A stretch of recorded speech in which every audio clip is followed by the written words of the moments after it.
I was thinking I'm probably most. All right, good morning and welcome to the Post Advisory Committee meeting for March 4th, 2025. We call this meeting to order, and we'll start with a flag salute and a moment of silence. So if you please stand and join me in the Pledge of Allegiance and remain standing for a moment of silence honoring a former commissioner as well as the officers who have lost their lives since the last meeting. And we will start with a flag salute.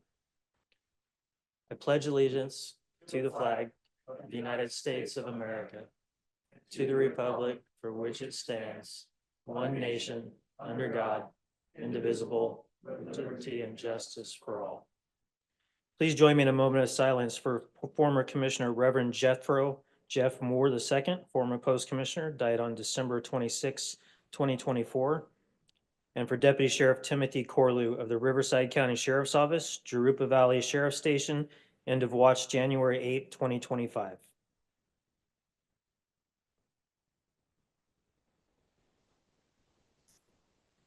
Thank you. Please take your seats.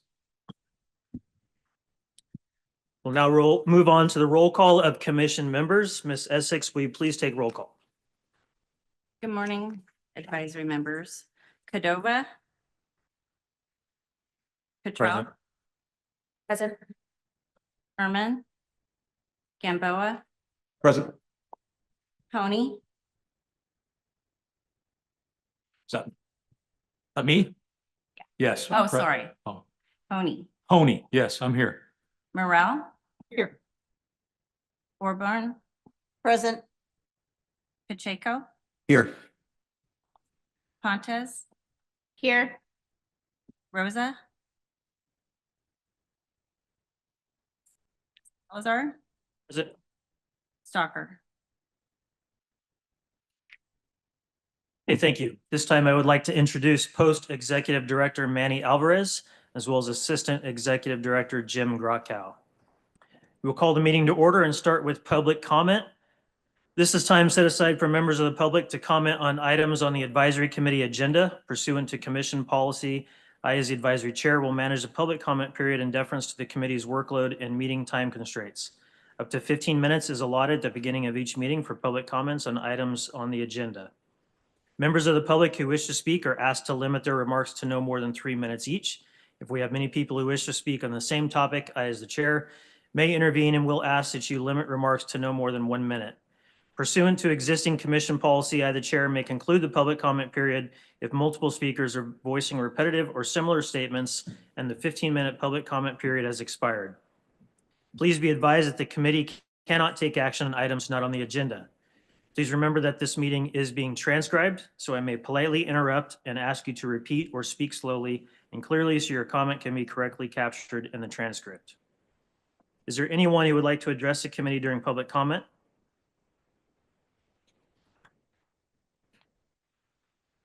Okay, seeing none, we will move on to approval of action summary and transcript.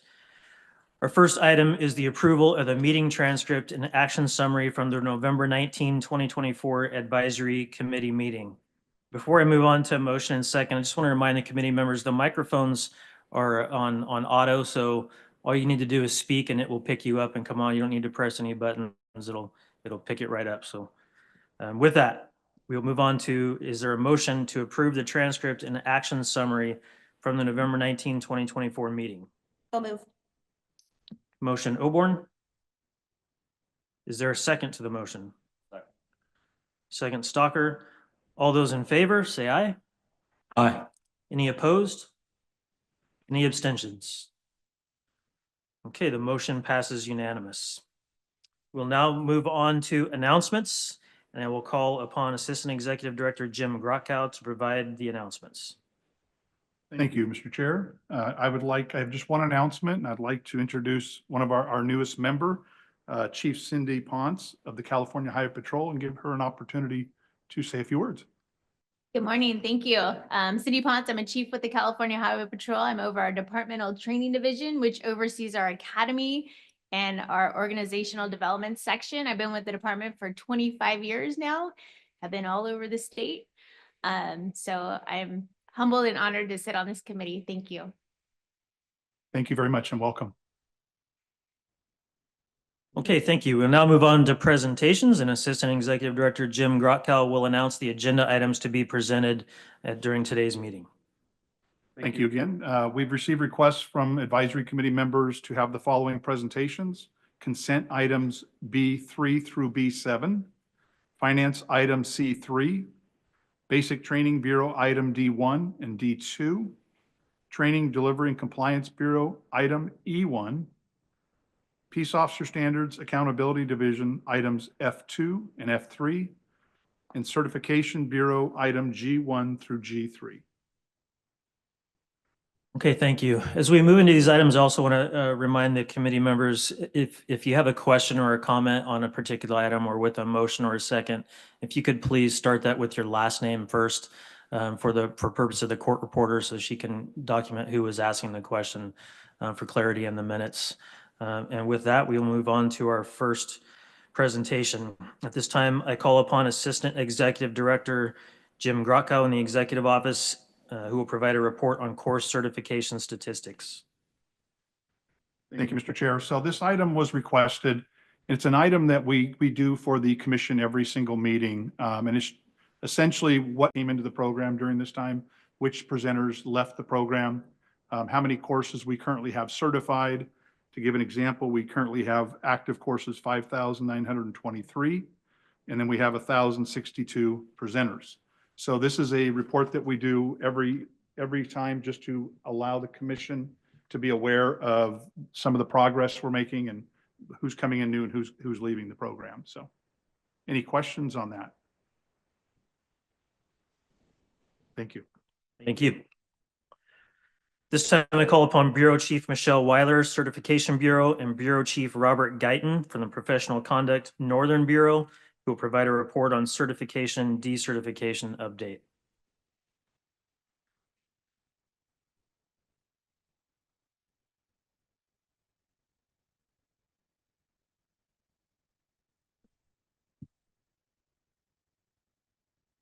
Good morning.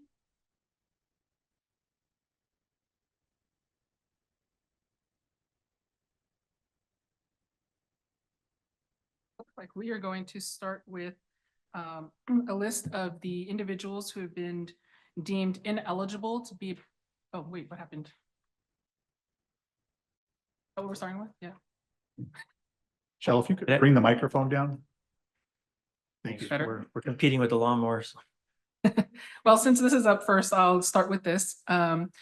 There's a list of 14 individuals who have been deemed ineligible to be peace officers in the state of California based on prior felony convictions identified in Government Code Section 1029. If we could just kind of scan through that list really quickly. This is in the agenda. This is not a voting item for the commission, it's just an informational item for them.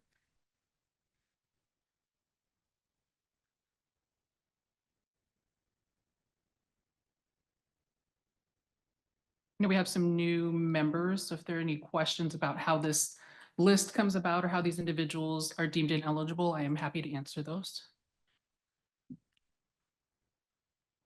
Sheriff Honey. Question.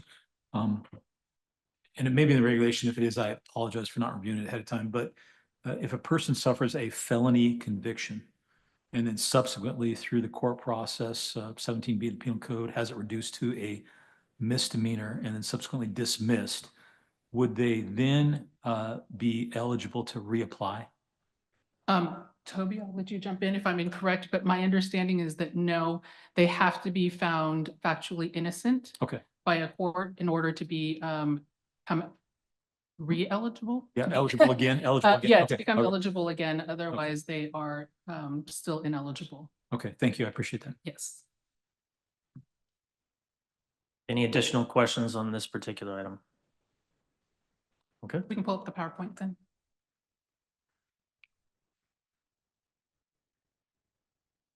Okay, so I'm just going to go through, these are the standard certification statistics. This is going to be for 2024, so you have a whole year, and then I will present what's 2025, since our last meeting was in November.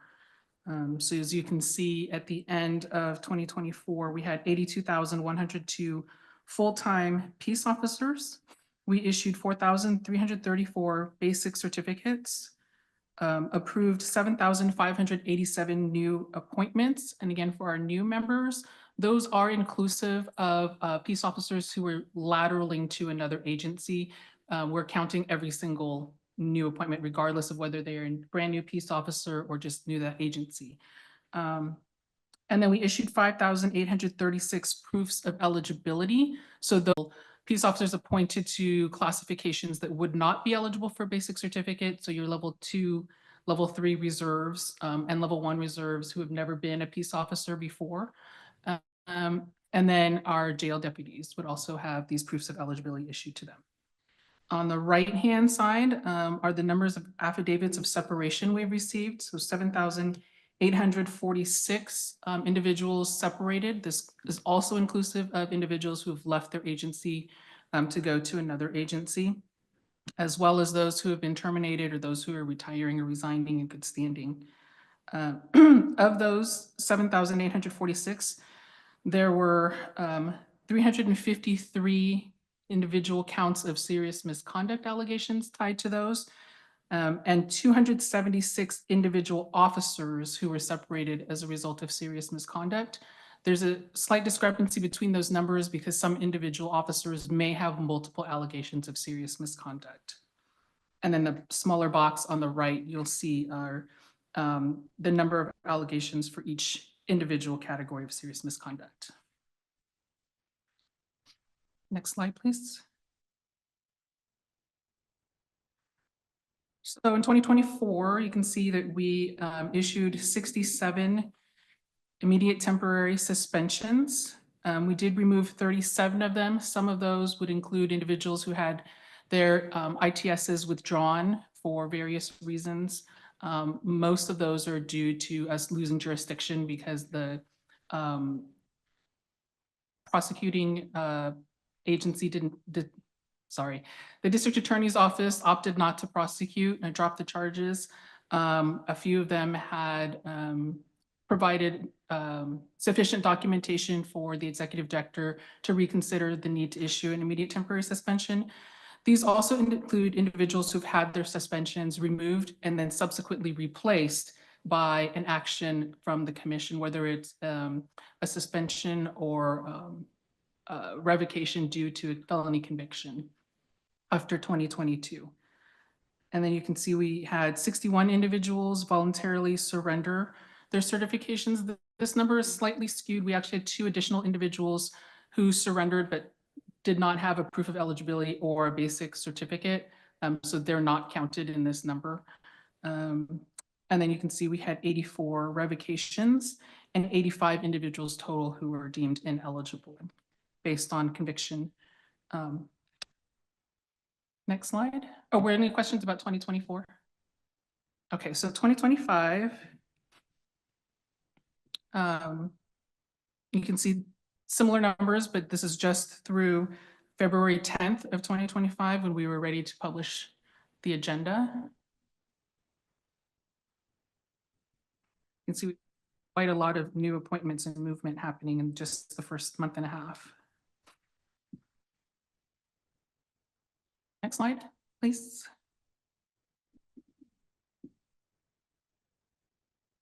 And then for 2025, again, through February 10th, we have issued 12 immediate temporary suspensions, removed 5. Again, those, I believe there's a handful of them that are related to withdrawals of an immediate temporary suspension, and then some that were related to revocation.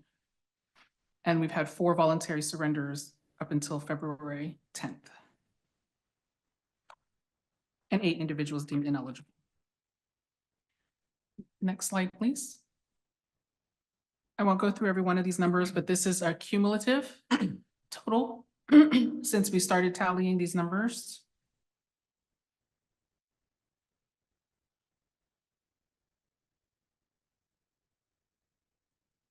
And next slide. Again, cumulative totals. This is broken down by year.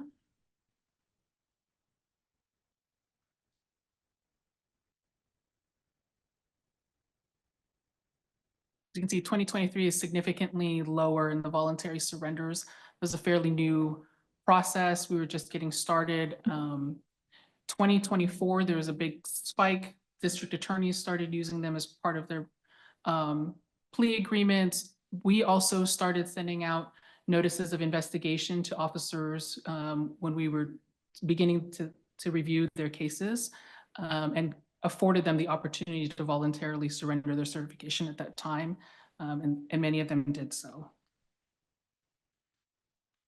Next slide, please. So this is cumulative of some of the statistics related to peace officers where we have taken action against their certifications, broken down by gender, ethnicity, years of service, and age.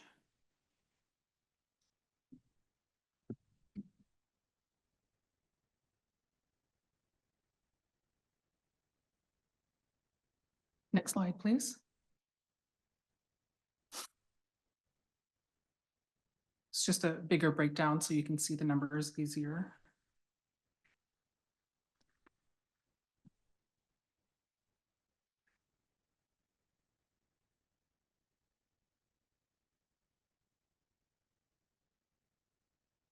Next.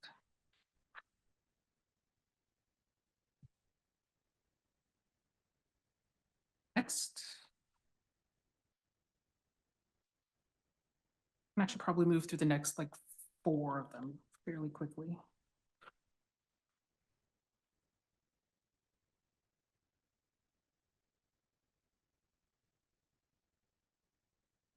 Okay, and then this one, we were asked by the commission to kind of show a comparison with the average age and years of service together. So you can see this also is more blown up. The commission did also ask us to look at the college education of individuals who've had actions taken against them. We have been trying to run those numbers, but our data is limited because we are only at the time an officer is applying for their professional certificates. Not everybody applies for a professional certificate. You generally only have to submit whatever college education requirement at the time you're applying. So those who may wait later in their career and submit an AA, we may never see that they've completed a bachelor's degree or a master's degree or further. Same with every subsequent degree. Somebody may have a PhD, but we don't know that because they've only given us their bachelor's degree to qualify for their certificates. And then sometimes they have their AA and then they get their BA or BS. And so these individuals are being double counted now because it's counting the number of degrees. So we're trying to fine tune that for those members who were present at the last meeting and heard the commission ask for that. We don't have that data yet. We're still fine tuning it so it's less messy when we present it. Are there any questions on these statistics? Thank you. I have a question if that's okay, Honey. Yes.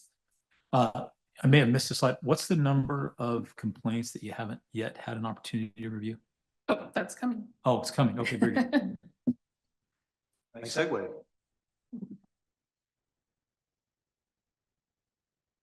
All right. Good morning, Mr. Chair, committee members. Here to update you on Professional Conduct Bureau statistics. I'm not going to read all of these slides, so please let me know if you have any questions. I'll go over the highlights of the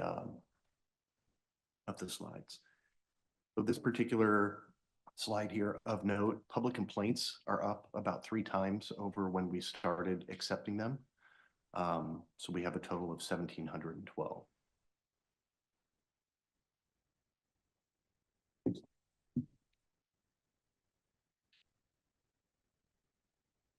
And to your question, sir, you were asking how many complaints have you not yet had a chance to investigate? Okay, it's coming, it's right here. So if you look at the open with agency, so 39% of our open cases are not completed internal affairs investigations and therefore are not open with post. We're not looking at those. 8,500. Correct. Okay. The other number there of note, 13,312, Our case is currently open with post. It does not mean they're actively being investigated at this time because of limited resources, obviously. All right, so that's the number I'd like to dig into a little bit. So 13,000 cases that are open with post, but not being actively investigated. How many of the 13,000 are not being actively investigated? So all of them are assigned to our respective bureaus. However, with the limited resources, law enforcement consultants may have anywhere from 30 to 50 to 100 cases assigned to them. I understand that. I fully appreciate and understand limitations of resources. That's a huge number. And I'm just trying to get an understanding of how many of those are sitting in a file on somebody's desks and having not yet had a chance to really be vetted. Correct. I can tell you that the majority of those cases are cases that are not sustained, unfounded, or exonerated by the agency, Yes. because that's over 90% of the cases that we have. So all of the cases that involve sustained allegations are currently assigned. So if you're looking at it from a threat perspective, the less threatening of those cases, if you will, are the ones that are currently assigned, but not being actively worked. I Does that appreciate make that. sense? It does, and it actually goes to the area of concern that I have about this particular issue. You know, one is I appreciate the fact that you're triaging these cases to address those situations where there is a likelihood of misconduct, and I think that's appropriate. But if the vast majority of those, and I'd still like to have an idea of what the number is, but the vast majority of those are unfounded or not sustained by the investigations completed by the agencies, yet the agencies are having to upload these and you're having to deal with them. It creates, in my view, an unnecessary workload, unnecessary burden, both on the agencies as well as on post. I would much rather you spend your time investigating or dedicating resources to those cases where the agencies have said, hey, there's misconduct here and we need to deal with that. I know in our own case, we often get very frivolous complaints that have to be uploaded, and it just is a burden on the system, both ours as well as yours. And I'd love to have an opportunity to see if we could calibrate this scenario more effectively so that we're better using our resources both on post end as well as the agencies end. As with that, do you have a number of those unfounded and sustained cases? Sheriff, if I may. Yeah. So we recently went through this exercise, so I actually can't answer that question. Oh, great, thank you. There is roughly 9,000 cases right now that have been identified as Bureau Chief Guyton explained, not sustained, unfounded, or exonerated. 9,000 cases. So we recently went through an exercise where we took all of those finalized reports from the agencies. We took them out of what we call unassigned reports because they were sitting in a queue of unassigned reports. We moved them over to cases, and that's what you're seeing open with posts. That 9,000 of that 13,000 are exactly those cases. The reason we did that is so we can start assigning those out and getting them closed so we can work on the more current cases. What that means in those not sustained, exonerated, unfounded cases, we are doing what we call an abbreviated review. So instead of doing the full length investigation, we are looking at the agency's findings, we are looking at the agency's evidence to support those findings, and we are closing those cases out. The reason we are doing that is there's no possible way, knowing that we're getting 2,500 cases a quarter, or excuse me, reports a quarter, that we're ever going to be able to address that backlog unless we start putting our resources towards these cases where we have sustained findings, we believe there is a threat of serious misconduct, and we need to work those cases. So we're doing some abbreviated cursory review on those not sustained, unfounded, exonerated, which means we can close them out expeditiously. But you're absolutely right. We are spending time, resources, and a whole lot of heartache trying to deal with 30,000 reports that many of those, as Bureau Chief Guyton said, are reports that there is no basis for posts to move forward. In fact, some of those are non-jurisdictional. They don't even fall within one of our 9 categories of serious misconduct. But because the law required law enforcement agencies, you know this, I'm doing this for the record, every complaint charge or allegation needs to be submitted to post within 10 days. We are spending an awful lot of time looking at stuff that does not amount to serious misconduct. I hope that helps. It does, and I appreciate that, and you and I are pushing the boulder in the same direction, I think, because it is a monumental waste of resources on the law enforcement agency side, as well as the post side, and I'd much prefer that the resources be dedicated to those kinds of cases. I have one other addition to that, and that is the complaints that Post is receiving directly from members of the community. I think you said it was up. Yes. In that. And one of the things that we've noted is there is an option for a person to be anonymous when they do a complaint. And I can appreciate and understand the rationale that perhaps went into deciding that. The problem that I see is that oftentimes the allegations that are submitted to Post anonymously lack sufficient detail to really do a meaningful investigation. Oftentimes you have an aggrieved person who just fires off a complaint without really much data at all. And so Post is left with having to deal with this anonymous complaint that doesn't have enough data, and a law enforcement agency now has to deal with that.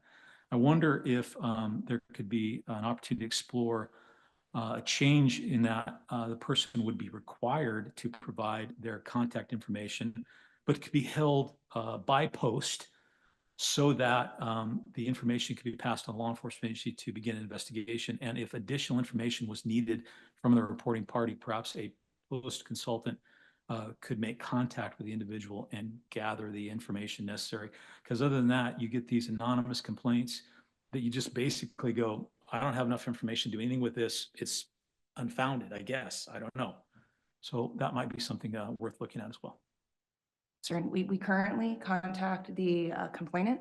Our intake and disposition bureau contacts the complaining party. So if there is no way to contact the complaining party, there's very little we can do in terms of exercising enough review to even get it to the appropriate law enforcement agency to conduct a thorough investigation. Typically what we do if we receive it through an email is we will contact that party and let them know, look, your anonymity can only be protected up to a certain point, because again, if we have to fully flesh this out and investigate it, either Post has to investigate it because it's against an agency head or someone that's currently working internal affairs, or the agency has to investigate it. We tell them up front, anonymity may mean we don't have enough information to even get the ball rolling. And we can protect so much of that confidentiality in the early complaint stages. Obviously, if this ever goes through a full investigation and then we have to interview witnesses and, other parties, goes to a hearing, there is not anonymity. And we talk to them about that so they understand that either you would like to participate in some fashion to help get this case move forward, or you've decided that this isn't something you want to pursue. But we do have those conversations with the public complainants at a very early stage in that submission process for that exact reason. That's assuming if you have the ability to recontact them. If we have the ability to contact them, yes. Yeah. Sometimes we don't. Yeah, it's still, when they put the Yeah. complaint out, but there's not information and they won't want to be, Yeah. it still creates a lot of work on our part and a lot of work Correct. on your guys' part as well. So Yes. perhaps there's a way to refine that process. Thank you. Sure. Sure.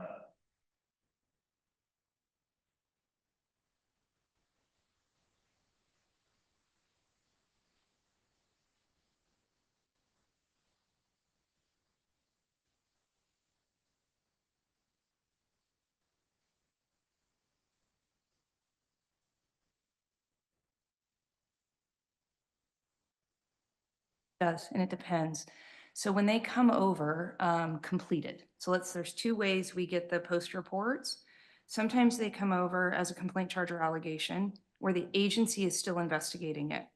We don't, as Bureau Chief Guyton said, we don't touch those because the agency is still in the process of investigating that. So that remains open with agency. The agency can take as long as they can take within their own statute of limitations, a year, whatever, for POBAR, et cetera.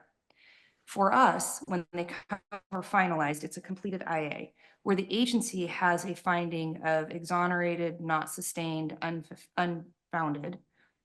That finding is there. We're just confirming that finding. We're just looking at the finding of the agency and looking at the evidence.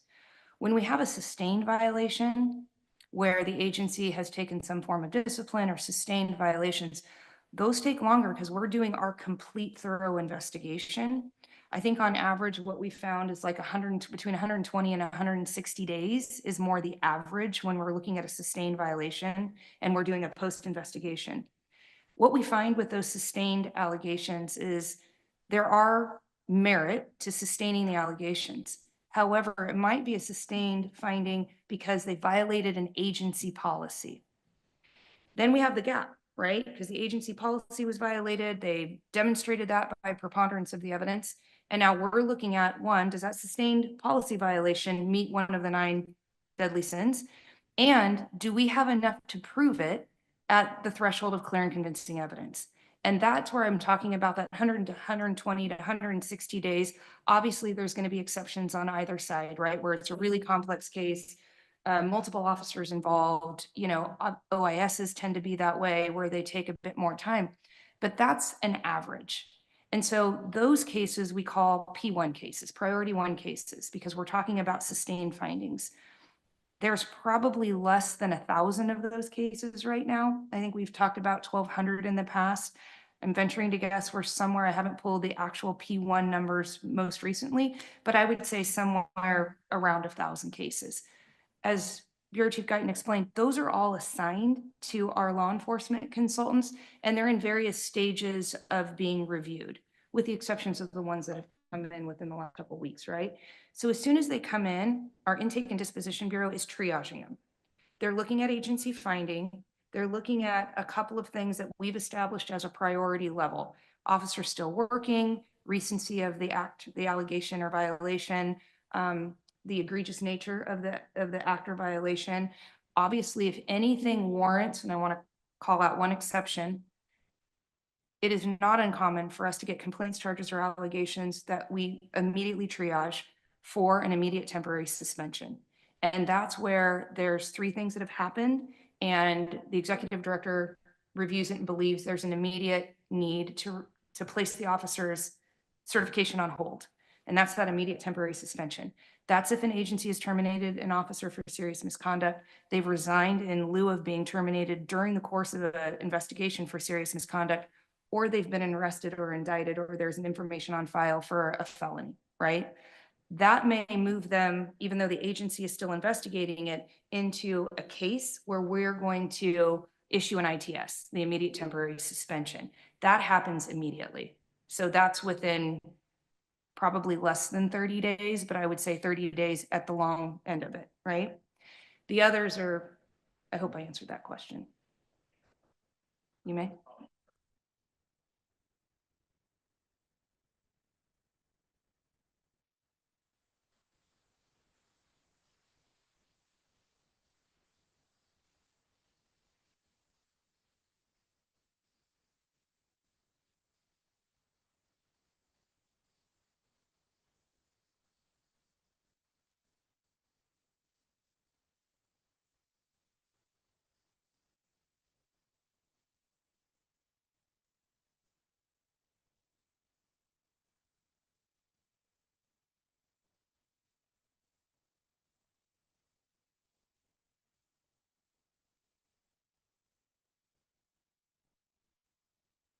That is correct. Thank you. I'm going to turn it back over to Bureau Chief Guyton. I want him to talk about a little bit of the kind of profile that we've seen since we started this. We have 2 years of experience under our belts in terms of agency findings versus post findings.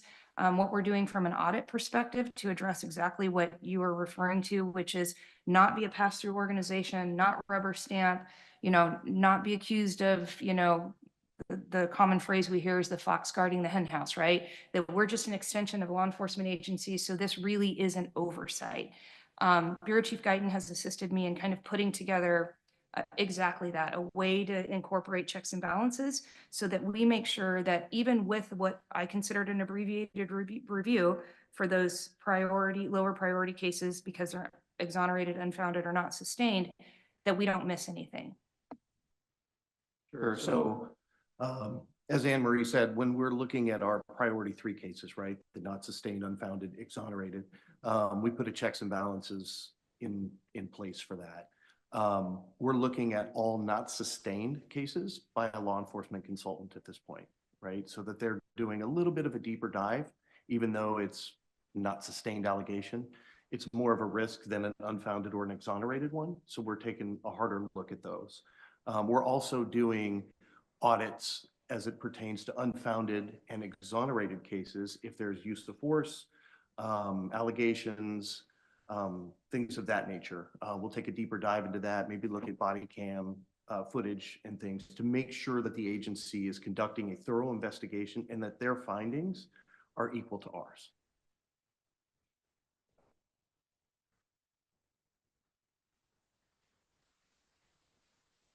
As if you incorporate the not only getting the body cam from the agency, but then thoroughly reviewing it from the different angles and the different officers potentially on scene, it takes quite some time, yes. I'd also like to just address that in the last 2 years, sorry, sir, would you like to go ahead? Well, before we leave that, if you don't mind, first off, this is fantastic information. I really do appreciate this. So when you say it takes quite a lot of time or a fair amount of time to review those cases that are determined to be not sustained, exonerated, or unfounded, you said that the P1 cases, you average 160 days to get those. 120 to 160. 120, 160, Yeah. fair enough. Give me an estimate of the amount of time you spend doing the abbreviated review of the non-sustained, unfounded, or exonerated cases. On the short end, I would say 45 days to Okay. look at those cases. And again, it's because they're managing a really high caseload. So Understand. you think about a caseload of 30 cases, they're going to expedite those, right? They're going to get them done in a week or two. But when they're carrying a caseload of 80 to 100 cases, which most our LECs are carrying caseloads and some even larger than that, they're kind of triaging several cases at once. So on the short end, I'd say probably 45 days. There may be some that they can take a quick look at because the case itself is very simplistic and close it out in 4 days. But for the most part, I would say if you're looking at body worn camera footage, you're reviewing audio, you're reviewing transcripts, you're reviewing an IA report, which you guys know what an IA report looks like, 300 plus pages, it's going to take some time for them to get through it. What I did want to mention, and I want to follow up with you, sir, on the question about to making sure that we're being thorough and respectful of our role in this process. In 2 years, we have not yet found one case, not one, where the agency's findings, when it comes to not sustained, exonerated, or unfounded, has been different when we've done a complete investigation from start to finish, because that's what we've been doing for 2 years. We have not abbreviated any of the process up till now. And the only reason we made the decision to do that is because we're not finding discrepancy. Now, there's a couple of caveats I want to mention for everyone to go, whoa, now we're just turning a blind eye. We're not. There's some things that will cause us to pull a case, even if it is in one of those categories. If we have an officer that we have multiple complaints against or has had a series of complaints, we will pull that and consolidate it and look at all of those cases in a thorough investigation. We have agencies that we've had to have multiple conversations with about reporting and about gaps in their internal affairs investigations. We may pull those cases.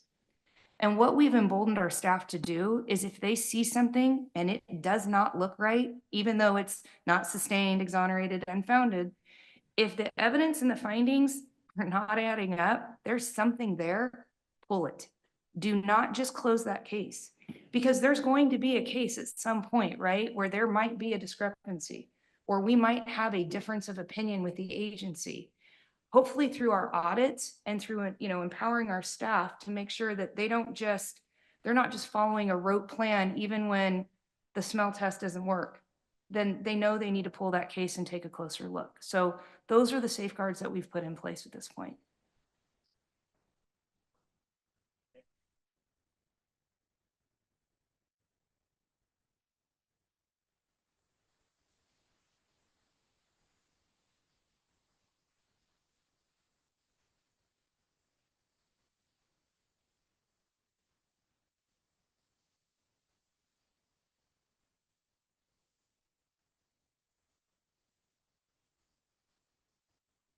I just follow up, 45 days, I know how long it takes to review an IA. You're talking several hours, couple hours at best. So every single one of those, some 9,000 cases, right, is a couple of hours of staff time to reduce it, ultimately determine that they were in fact not sustained, exonerated, or unfounded. And I think that the fact that you've not found a case that you had to, in essence, overturn or dispute with an agency is probative. And when it comes to managing resources and balancing competing interests, it seems like there's a lot of room there to find a way to more expedite that process, given the workload is created for post as well as law enforcement agencies and the relatively small risk that appears to be materializing with regard to the reviews. Because I think that if we could find some way that, then the agencies and post is focusing on those cases that really warrant our attention. Thank you. Brent Stalker, I have one other question. On the public complaints, what's your opinion? Why do you think those are going up? If I heard you correctly on that.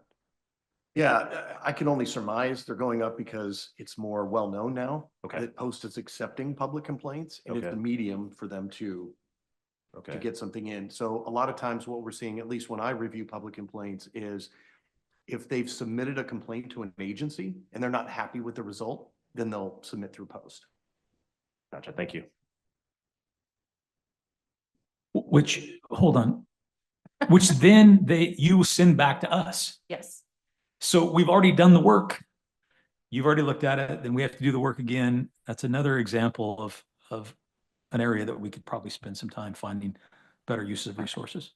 If you've already done the work and there's already a report in there, then we will report back to the complainant that, hey, we've reviewed the case. We won't send it to you if you've already done the work. Okay, good. Yeah, Thank yeah, you. yeah. So we're not sending it to you twice, I promise. If we have, it's a mistake. Okay. And also, if I just may, if a report comes in, a public complaint comes in and there's no allegation of serious misconduct, we close those. We don't send those to the agency. Thank you. Thank you.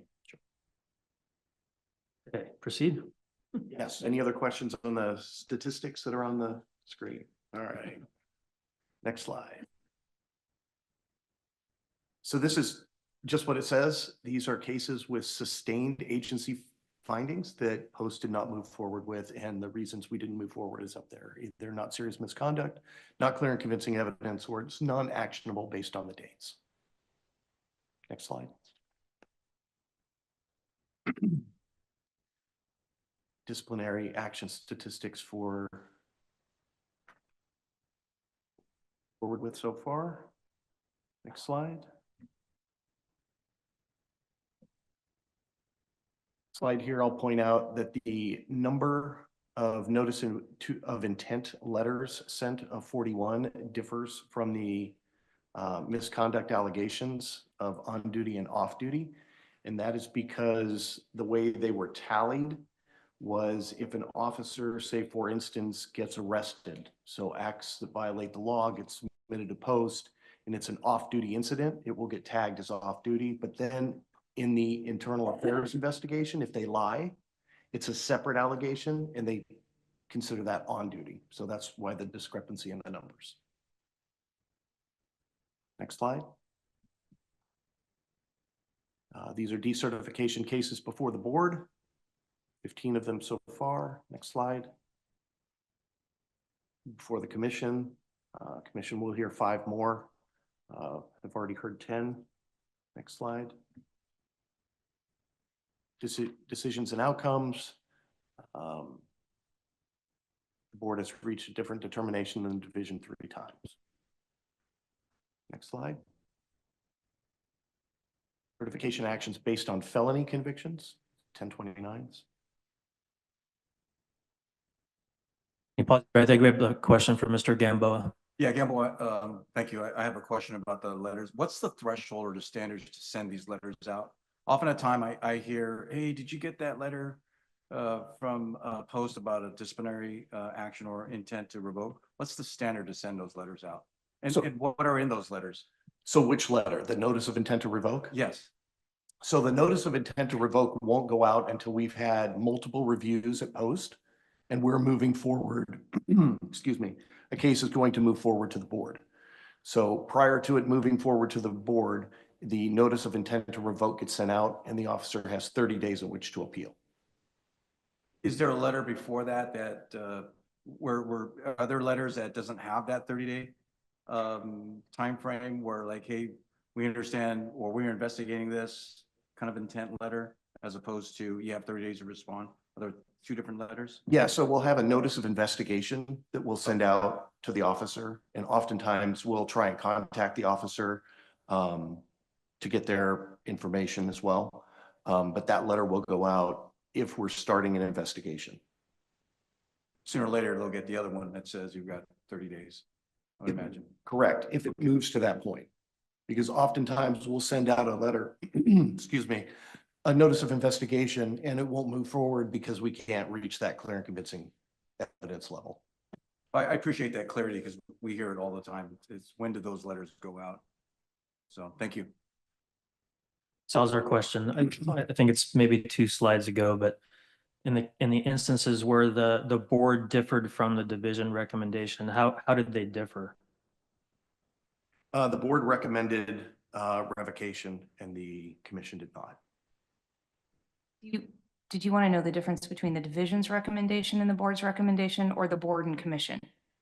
Board, I think it was 2 slides ago, maybe Yeah. go back. I think it said division and So there, board. yeah, so there's a couple of things. That one that has the spreadsheet of the different columns. Sorry, Trey and folks are trying to read my mind. That one has division recommendation, board recommendation, and commission recommendation. And oftentimes now, when the division's recommending something, we're recommending revocation or suspension. We're not making a determination between revocation or suspension, because that's really up to the bodies to determine that. So we're saying, hey, this case, and we believe that if we go to an evidentiary hearing, we're going to be able to prove by clear and convincing evidence that this officer is guilty of serious misconduct.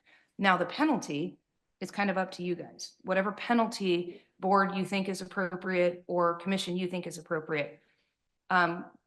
There's more of a discrepancy between the board's recommendation and the commission's recommendation, but I think we need to put some caveats around that because the board only has those 2 choices, to either suspend or to revoke, and it's just a recommendation. The commission, as you folks have probably seen, have kind of gone into some of these settlement agreements where there may or may not be a term of suspension. Usually there has probably been a suspension of the officer's time in law enforcement, but they've kind of served that time because they've been out of the field, either going through rehabilitation or trying to become clean so they could re-enter the field. And there'll just be a settlement agreement. That's often where we see some of the discrepancy between the board and the commission. There have been 2 occasions where the board recommended revocation and the commission did not recommend a term of discipline at all. They didn't believe the case warranted serious misconduct.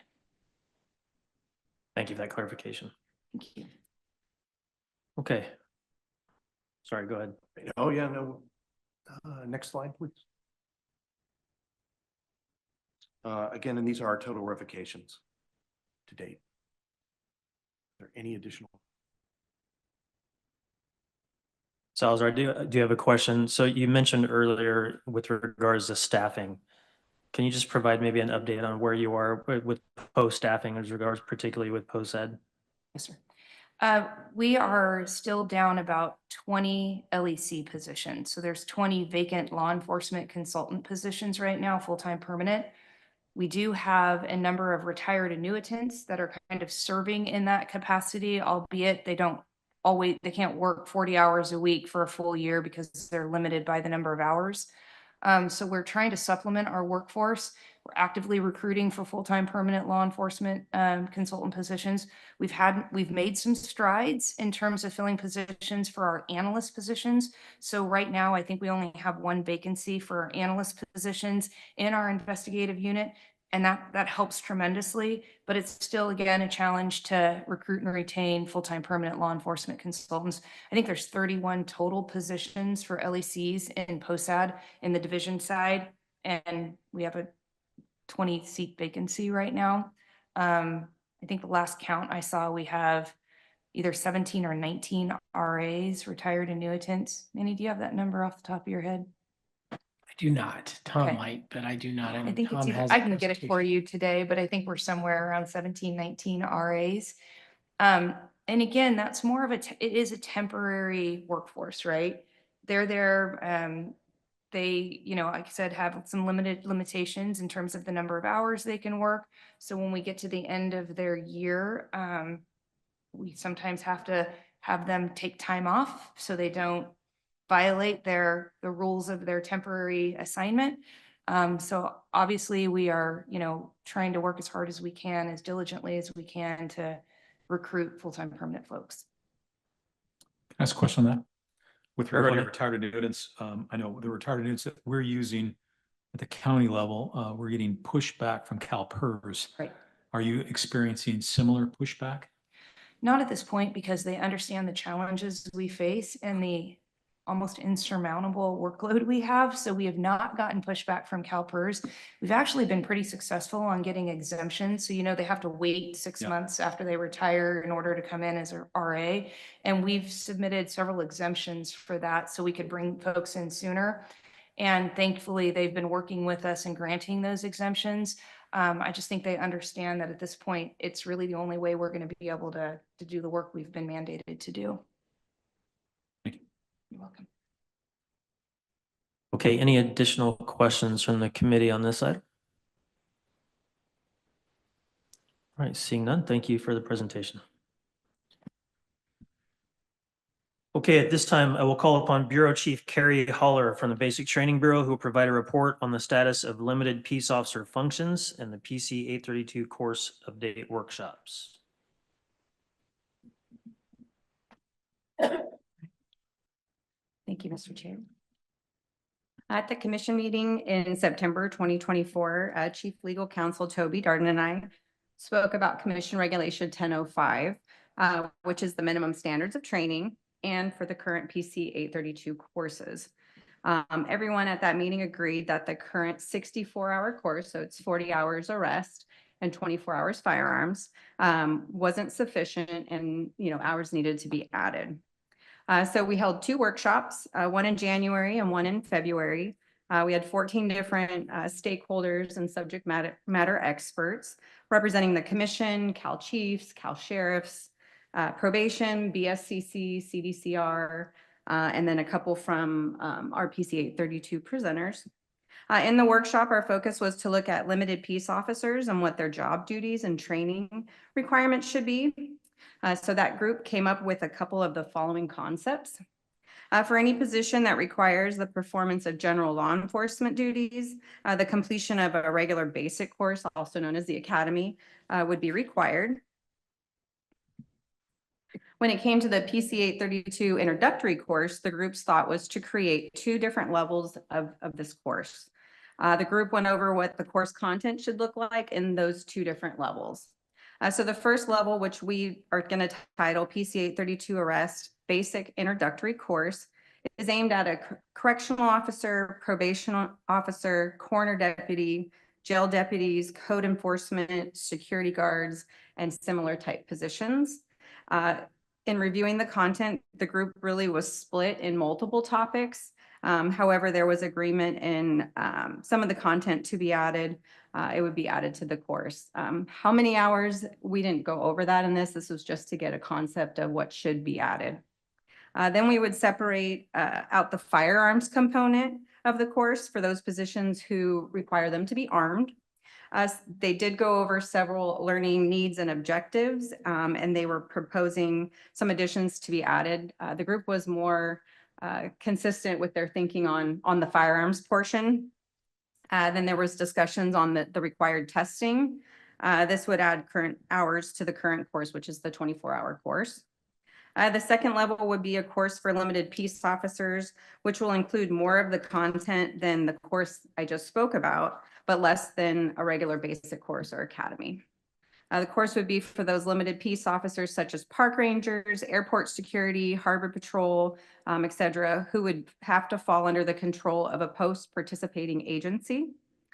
With this classification, the group also would like them to be required to do either some form of CPT training or annual training. I'm going to turn it over to Toby at this time for some of the legal sides to the questions before we go to your questions. Hello and good morning, advisory board members. Toby Darden, I'm Chief Legal Counsel. This is something that we've been working on, struggling with for a number of months, and it's probably going to go on for some time in order to try to sort it all out.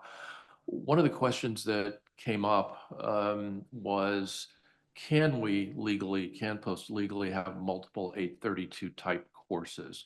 Because I think all of us that have been in law enforcement for any period of time, I probably took 832 in 1977. I should tell you how old I am. And it was 40 hours and it's still 40 hours today. So one of the questions is, can we? Because I think people are not used to the idea of having multiple 832 courses. And I think the answer to that is yes, we can. And that's because right in 832, what it says is every person described as a peace officer in this chapter of the Penal Code, it's chapter 4.5 for those who aren't penal code nerds like I am. And that starts out with section 830.1, which we know, and 830.2 and 830.3 and 0.31 and 0.33, et cetera. So there are, as you may know, if you've perused it, hundreds of different classifications of peace officer that have been created in California. But under Penal Code 832, we can create an introductory course for each person described as a peace officer in the chapter. Now, are we going to have hundreds of courses? No, we're not. But the idea that we're coming up with is that I think everybody agrees, and everybody agreed, I think, in the workshops held over 6 days, that the current 40 hours is insufficient, regardless of how you're using that 832 course. And keep in mind that in the Penal Code, there are a number of folks that are specified by the legislature that they have to take 832 as an introductory course that aren't peace officers. They may be public officers. They may be, in various classifications. And then, of course, on top of that, we have post-participating agencies, and we have regulations that we can layer on top of the post-participating agencies. So one of the ideas that came up is, okay, everybody agrees 832 needs to be expanded. What is that going to look like? What's the sort of basic level of training that anyone taking this course would need to have? But then the next question is, well, are we at Post basically going to say that we're going to create a limited 832 course that basically gives RBC powers to those folks who are not in a post-participating agency? And that's something that I think everybody has agreed we don't think is a good idea. And so where we've come out is, if you're not affiliated with the post-participating agency, but you've got a standalone police department that works, for example, Harbor Patrol. And so the idea is that they are under the appointing penal code statute. They are enforcing law and responding to all calls. And, some of them that we found have only 832, but they've got, long guns and handguns and less lethal and code 3 police cars and all that stuff. And I think the conclusion that we've come to is, if you're acting, as Carrie said, if you're acting basically as a standalone police agency from the Post perspective, that would require the RBC. The next layer, though, is for those police agencies that are within the Post program. Is there some possibility this idea has been floated? Obviously, it would have to be approved by the commission, but the idea has been floated that perhaps if you have, as Carrie had said, within a police or sheriff's department, park rangers or airport or harbor patrol or whatever that is being supervised by an RBC agency, then perhaps by regulation we can prescribe that under the supervision of that RBC agency, they might be able to have individuals in those classifications that have more limited duties and functions, but again, are being supervised by the RBC agency. So again, we've got a lot of work to go, but that's kind of where we are. So any questions? Yeah, so for tomorrow, it is on the consent item for their discussion. We want to get their feedback on if this is the right direction so that we could move forward and take steps, depending on what their direction is. But I'd be happy to take any questions at this time. Sheriff Oney. Thank you. I have 2 questions. So if I understand the recommendation, one is that there is a recognition that the current number of hours for 832 should be increased with additional subjects added to that. Is that correct? That's correct. So the first question that I have is, and then on that, there is this idea or notion that you would essentially have two different kinds of 832 courses depending on the classification of the individual who was taking it. So jail deputies, for example, correctional officers, jail deputies would have one 832 program, and park rangers would have another 832 program. Do I understand that correctly? Yes. Okay, so it's two different ones. So the concern that I have, and I recognize the need to enhance the training, and I'm interested to know what you would propose to add to it. But the concern that I have, and I think this needs to be addressed, is that at least in Northern California, there is it's a really challenging to get 832 courses up. We oftentimes have to wait to send our jail deputies to 832 or get them in, our sheriff security officers, our community service officers, those kinds of folks we send there. And I find that the community colleges in the area have a hard enough time offering one 832 program. And now if you're going to have two separate 832 programs, I foresee a challenge in getting the requisite number of programs being offered so that we can meet the demand of the law enforcement agencies. And I'm also a little weary of the notion that you would end up taking the wrong 832 program for the classification you got. So for example, perhaps we hire somebody as a sheriff's security officer and they are supposed to go to one program, and then later on they promote to a correctional deputy. Now we have to send them back through that other program again. And I think that should be considered. The last thing I have is, what additional subject matters would you propose to add to the 832 program for the jail deputies in particular? Yeah, so the group went through all of the training and testing specifications that are offered in the regular basic academy. And they went through all kinds. I will say they all agreed on adding certain components of use of force. There was mixed, there was kind of like a split between the groups on what they should add and what they shouldn't add. So if we would move forward, we would have to have more workshops to really go through that and look at those classifications to really determine what is needed and what is not. So. Okay, I guess that's just within with, I think it's important to be thoughtful about having two different tracts, especially given the difficulty in offering those. And if there's a need to add additional course or instruction to those, if you add two different tracks, I see a challenge.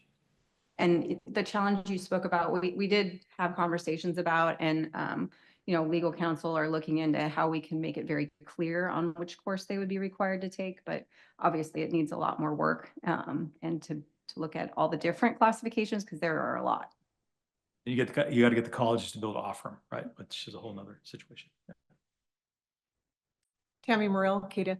I was just wondering if the group talked about maybe the concept similar to like a modular basic course. So, maybe mod 3, which is the lowest module, would be level 1, and then mod 2 and mod 1, or did they talk about that at all? So they did. And we did provide them what a module 3 deputy or officer can do. The challenge is those that complete module 3 and module 2 have to be supervised. So it was a challenge. I know one of the groups took what was in all the different modules, and that helped them determine what they thought should be in this course. But I was just thinking of, and this is the first I've heard of this, but if we kept the arrest course similar, and then the next module could add firearms or de-escalation or whatever else the group determines, and you get levels of 832 completion, much like levels of reserves, if you will.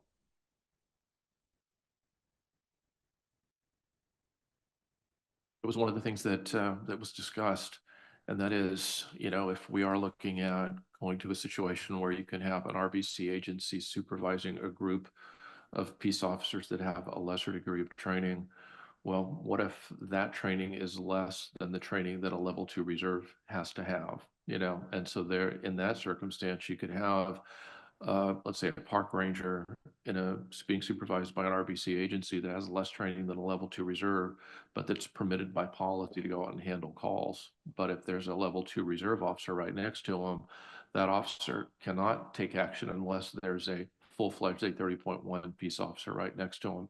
So these are some of the practical challenges that we have, you know, and keep in mind, I mean, the commission could decide, and if it wanted to, that the 832 course, the introductory training course required for all peace officers. Keep in mind, the law says you can exercise peace officer powers once you take it. Commission could say it requires the RBC. Now, I don't think we're going to do that. But it just gives you an idea of the kind of challenges that we face with all of these, you know, hundreds of different levels and types of peace officers throughout California. Being a modular presenter, I feel like anything that comes out with 832 should be aligned with the modules, because that's exactly what came to my mind. Is the reserve officer has one standard, an 832 officer has something completely different. They need to be aligned, in my opinion. Well, you're absolutely right. So the PC 832 course has to be in the Module 3 course. So the Module 3 has more, but so anything we would change to this course would have to be implemented into Module 3 also. Front Stock, I have a question. How many departments be curious, how many, I know staffing is always an issue, but I wonder how many departments would, let's just say full-time training units would be able to run their own 832 course?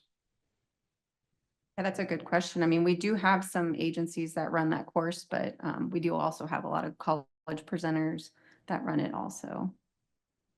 I was just thinking about that. I mean, if there was a way to implement that, that may be a solution to be able to implement 832 a little bit better. I know we do that in Fresno County.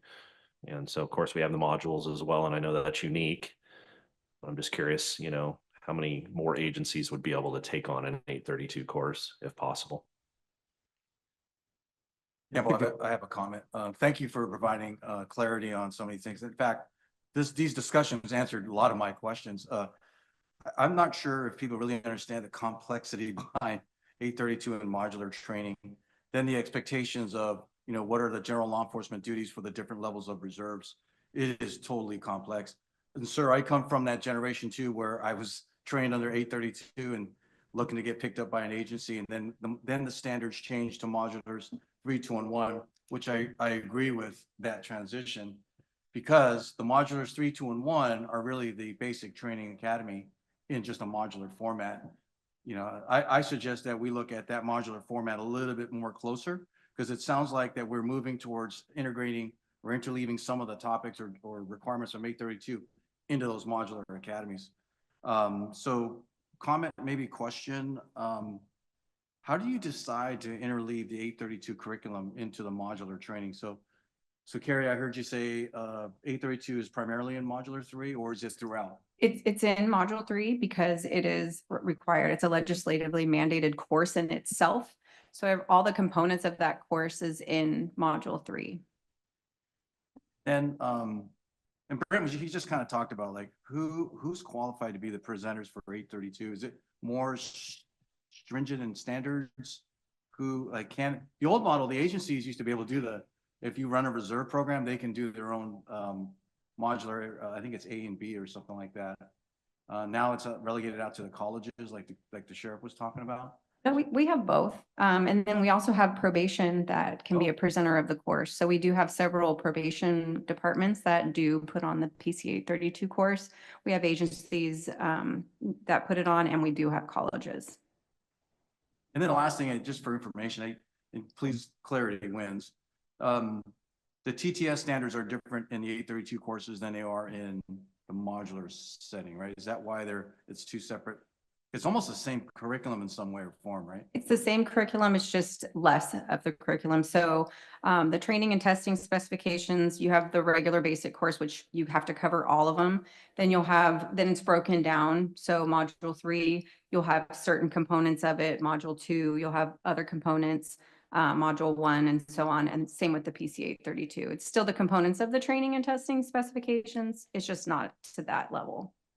And lastly, I know this is far reaching, but I'm really hoping that Post does some kind of study on the efficiency behind both curriculums and what are the impacts of that level of training. Is it really working? So anyway, thank you. Okay, some good conversation. Any additional questions or comments on this item? Mr. Chair. Yes, Director Alvarez. So we had an internal meeting with one of our commissioners that sat on the subject matter expert group. And we are very, very far off. Not that that should give you a level of comfort, but it's going to take us a while to sort through this. I was hoping that it would be done by the end of this year. And I think I was in the minority in that room. They were looking at me going, no, this is 26, perhaps even 27. So we do want to be very thoughtful in how we do it. Some of the discussion, that we had during those workshops were such that if we add X number of hours, at some point, there's a tipping point. It's like, well, just send them to the academy if you're going to add 500 hours to PC 832. So that was a big topic of conversation. And then obviously some of what's driving some of this is that there are some law enforcement agencies that are being required to incorporate PC 832 trained peace officers into their department, or either by involuntarily or voluntarily. And the way the regulations read now is you're either RBC or not, or you can't participate in post. You can obviously absorb one of those departments, but moving forward, it has to be everybody RBC. And we have had some comments that that's not going to work for some of the post agencies that are being asked to absorb PC 832 department, so to speak. So just adds a significant level of complexity and why we're having discussion about multiple PC 832 courses. So just hopefully be patient with us. It's going to take us a while. Yeah. Thank you, Mr. Chair. Thank you, Director. Okay, anything additional on this item? All right, thank you. I'm going to check in with our court reporter. We've been going a little over an hour. I had a note for a couple items. Quick break. All right, let's take a 10-minute break then. So it is 11:17. We'll be back at about 11:25. 27. Okay, welcome everybody back. We still got a lot of ground to cover. So we'll move on to our next item. At this time, I will call upon Legislative Liaison Megan Polis from the Office of Public Affairs in the Executive Office, who will provide a report on the RIPA Board 2025 Annual Report.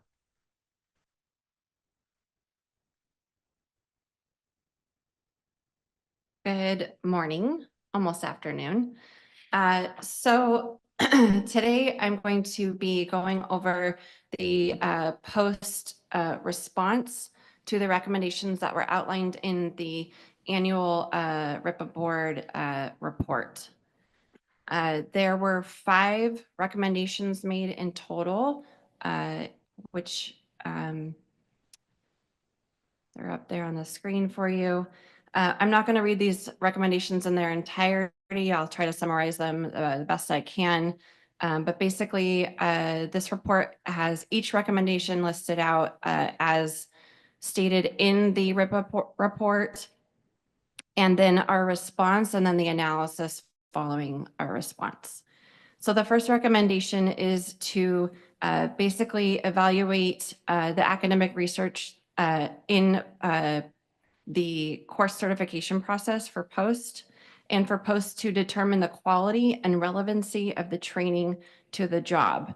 It also states that POST should evaluate all courses not based on the total number of hours, but whether the training is effective in changing officer behavior or can support desired policy outcomes such as police reform or crime reduction. This is not a new request from the RIPA Board to POST. In the analysis below, they made a recommendation last year in their report in 2024 to measure course effectiveness for all post-racial and identity profiling courses. Post has deemed that there's no action required because there are lack of resources available. And that basically Post cannot measure or collect an individual officer's outcomes, nor have the means to. We feel that this should be done at the granular level. It should come from the agencies who employ these officers. They should be monitoring whether the effectiveness of the post-certified training individually. The second recommendation is to revise the process for evaluating law enforcement training in course certification and its quality assessment plans to include additional course criteria that incorporate training outcomes based on an officer's actions and behavior in the field. Again, Post, the response is no action required. It is outside the scope of work of Post. Post obviously does have a very intense course certification process and a quality assessment program, but those focus on the delivery of the training and the curriculum and not necessarily the outcomes, because again, those belong at the agency who employ those officers and should be really tracking to make sure that that the effectiveness of the training is upon the officer.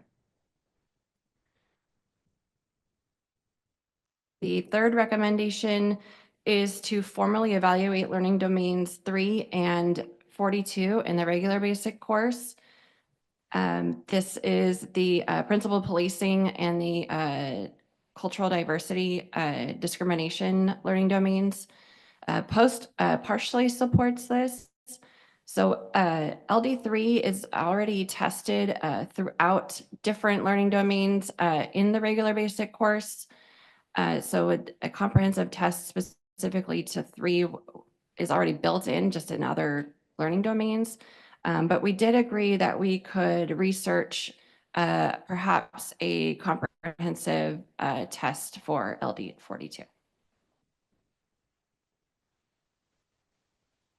The fourth recommendation is to develop guidelines to assist law enforcement agencies in developing procedures to conduct adequate investigations into complaints alleging bias and guidelines that assist law enforcement agencies with aligning their policies.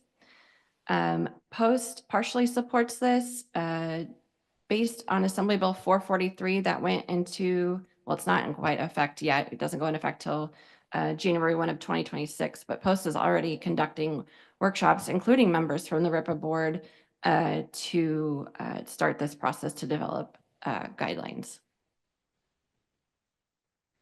And then the last recommendation from the RIPA board is to issue guidance apprising officers and law enforcement agencies about the anti-retaliation and workplace protections afforded to an officer who files a complaint against a fellow officer or their agency, to provide protection for those officers who report serious misconduct.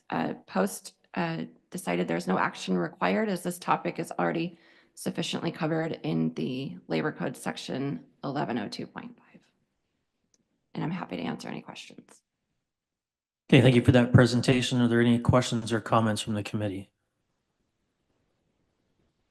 No questions, comments? Oh, I have a quick question. Brent Stalker. What kind of statistical or how are we using the statistical data that is being gathered by vehicle stops? From the Post perspective? Yeah, from the Post perspective. Post recommends in training, especially for the racial and identity profiling training, that agencies use that data as needed based on their agency. Quick comment, Pacheco, CPOA. I don't know how the decision was made by Post to essentially tell the board, no, not in our lane is what I'm hearing, and that we either inadequate resources or it's already covered. So however that decision was made, I just want to say thank you. We spent about 30 minutes talking about the bureaucracy and things that were kind of put upon Post for investigations. This would have added a lot to that. So whoever's out there that made that decision, it's nice to hear that Post doesn't just hear recommendations and blindly jumps into those. So just for the record, it's gratitude on this end of the table. Thank you. Any additional questions or comments on this item? Seeing none, we'll move on to the next item. And let's see where we're at. Final item on the consent calendar is a report on the legislative updates. And again, Ms. Paulus, please proceed with that report. Thank you. So the legislative session is pretty much just beginning. The last day to introduce any new language for this current session was February 21st. There's about 2,500 bills that we're all combing through right now. Some of you may have heard that the legislature was given a reduction in the number of bills that they could introduce this year. That's nice, but there's still 2,500 plus to look through. Post is currently tracking just a little over 70, and I assume that that will grow as we continue. Not all of them affect post operations. I try my best to pick those that are affecting law enforcement as a whole.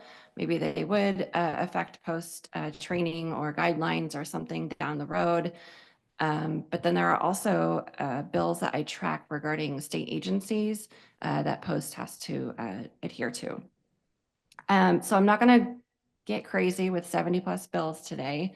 I do have a going list in the commission packet, and they are on the post website as well. But I am going to go over a few that are probably ones you might have heard of or reoccurring from last year.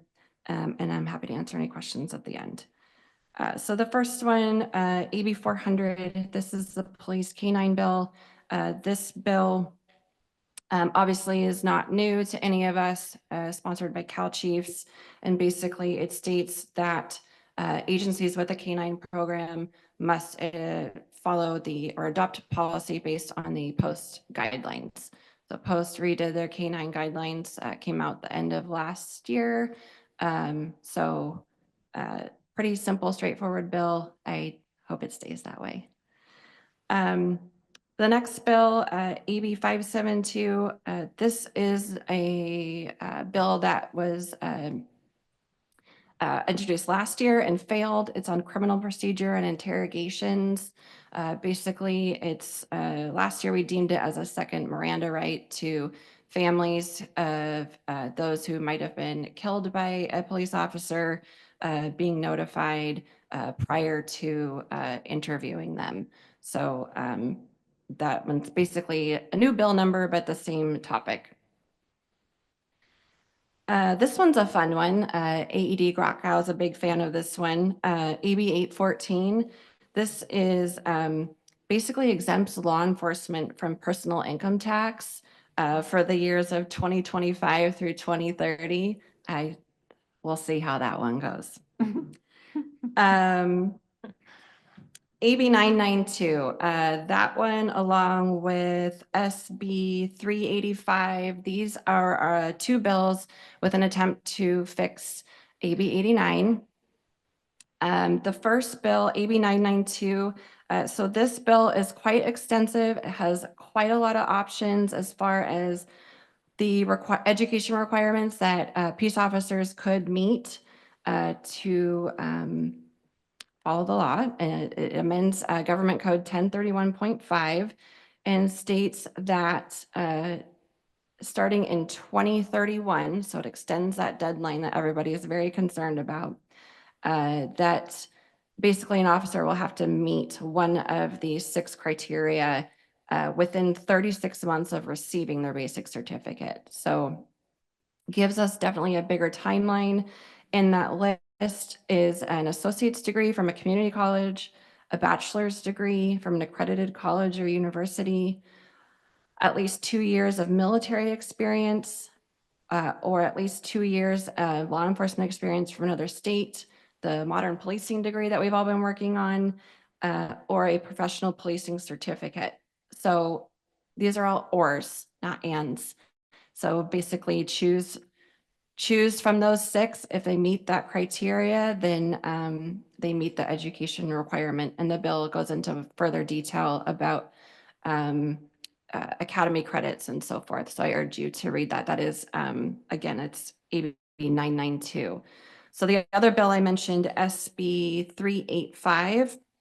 This one's pretty basic. It changes our concern of an and to an or, and then extends the timeline and makes the requirement 36 months to receive either a modern policing degree or a bachelor's degree. So I am guessing that those bills will flesh each other out. And we'll see as we go through the session how those two end up. Another bill, AB 1013, this is current law on not required, but on training. Post is required to have training on behavioral health. This bill would mandate that training for supervisors and below. So aiming for patrol, but we'll see how that plays out, being that that will be very costly. So then really the last bill I want to talk about is AB 354. So if you look at this bill right now, you will see that it is in relation to looting. That is going to change. And this is a bill that Post is working with Assemblymember Rodriguez's office. As you probably all are aware, or mostly aware, back in August, the Department of Justice issued a letter to the agencies in California stating to basically not provide any sort of criminal history background information to Post when requested. And as you can imagine, that causes a lot of consternance for us as far as our background checks that we do, as well as the work that we're doing with Senate Bill 2. So this bill would be a fix to that. It would grant Post that access to the criminal history information without any issue. So, and with that, I'm happy to answer any questions. Oh, Warren, question. Hi, for 992. As a representative of the community colleges, we're freaking out. Everybody wants to do the right thing. You probably all don't know, but back in 2020, we all got all the criminal justice programs in the 116 community colleges got excoriated by our then chancellor, who's no longer with us, throwing criminal justice programs under the bus. So we all tried to figure out how are we going to improve? What are we going to do to make it better? And anyway, so the legislation then popped up. So as I read 992, it says of the options, the MPD and or a 15-unit certificate. Do you know more about the 15-unit certificate? I'll pull up the bill. It just indicates 15-unit from what I read. And there's 5 courses with taking those, which would be 3 units each. Correct. So the issue that we have is our certificates have to be 18 units or more for students to receive financial aid when they do the training, and or for us to get the apportionment from the state. I don't know if anybody's interested in making it an 18-unit certificate. I think at this stage, because the bill's only been introduced and not heard in any sort of committee or any fashion, I mean, we have a long road before October. I think that that's worth noting and something that can definitely be addressed to the sponsors of the bill. And definitely, I think that there's room for that conversation. And or if it's something that we can add on our end. If it made the minimum maybe 15, but we can make it 18 if we wanted to, if that was the possibility, because certainly if there's, so our plan or our idea was, or what we thought we were supposed to do in the community colleges is to be able to offer this training, the MPD or whatever it looked like, in advance of going to an academy. And a lot of us jumped on it and we wanted to be that. We wanted to be able to give back. And also it was redemption in a way, because a lot of our colleges lost their criminal justice programs because of all of the politics of this. So many of us went to our colleges and said, look, you guys can make this better. You can be part of the solution and we're not the problem. So anyway, as you can imagine, there's a lot of confusion about how we can best serve in this capacity. Yeah, absolutely. And I think there's still room for that conversation and looking at how do we make this best fit for everyone? Because I know that there's the the bigger concern from the law enforcement side is that the time that it takes to obtain any of this, to meet Yes. these requirements, and obviously the commitment that goes into the academy as well.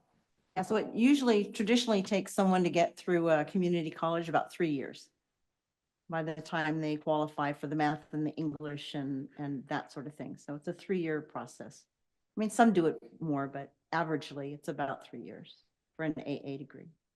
And the MPD is very heavy on a lot of the social science, liberal art courses, which it looks like those are also amended or adjusted, right?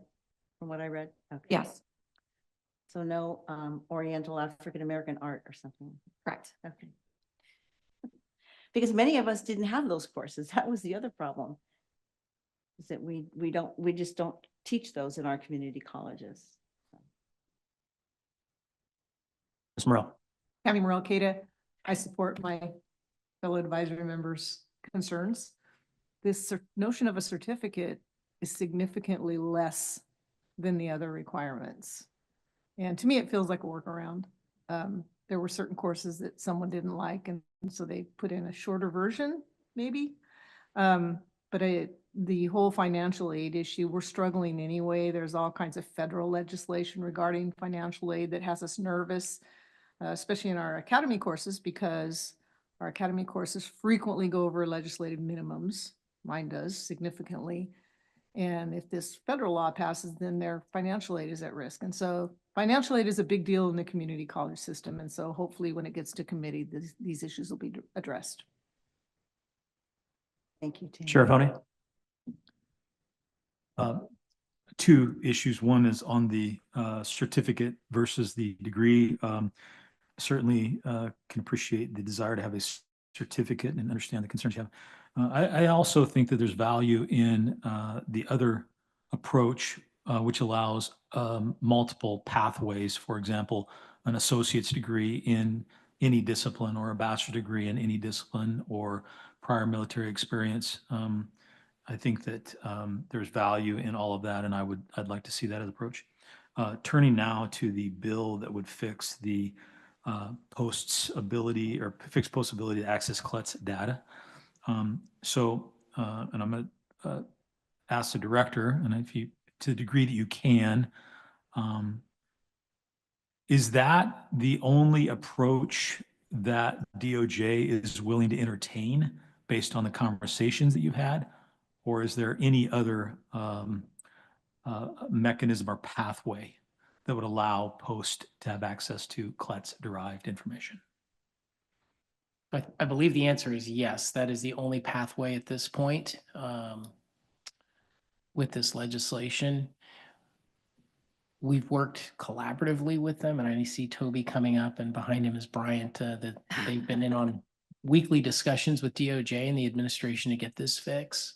So I believe this is it, absent subpoena, which I think was addressed in the bulletin from August.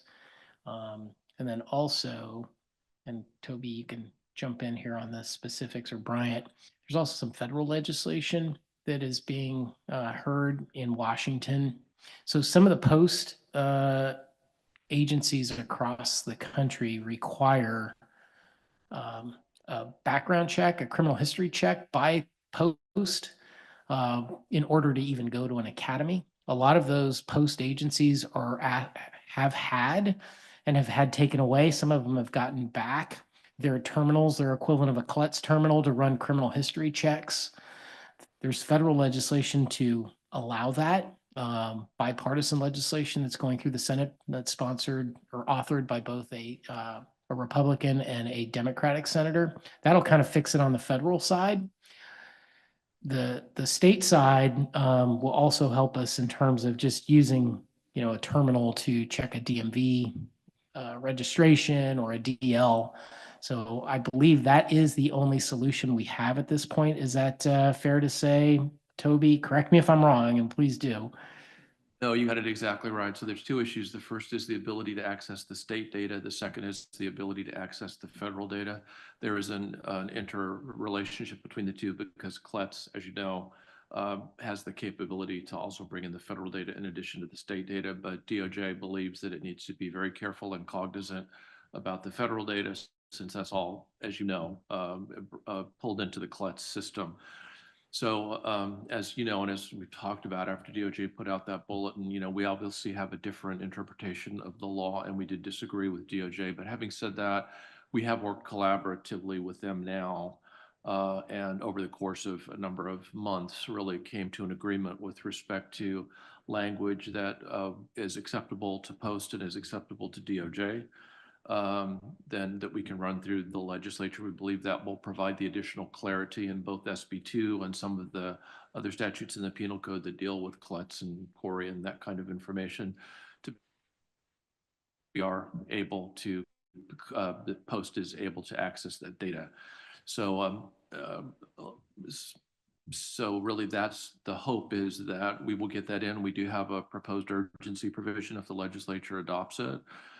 So that would become effective immediately upon enactment by the legislature. But again, that's a separate issue from the federal, and the federal issue is the one that Manny talked about. So yeah, you got it exactly right, boss.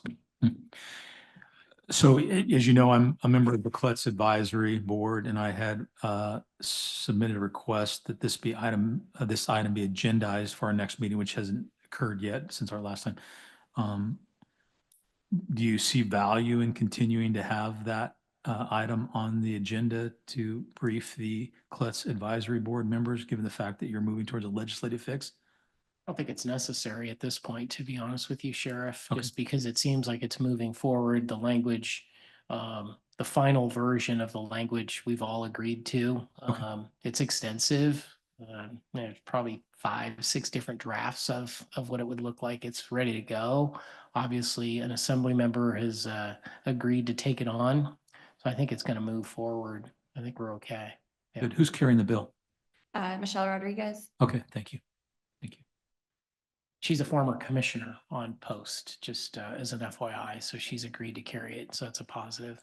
And I will talk to CSSA's legislative folks about pushing that forward too. So, yeah. Mr. Gamboa. Yep, Gamble, I have a thank you for your time. This is probably going to spark some challenging conversations. President Trump has made some kind of executive order to remove DEI type curriculum out of colleges. Does that impact a modern policing degree or anything that's associated to SB 89? Not in this bill, no.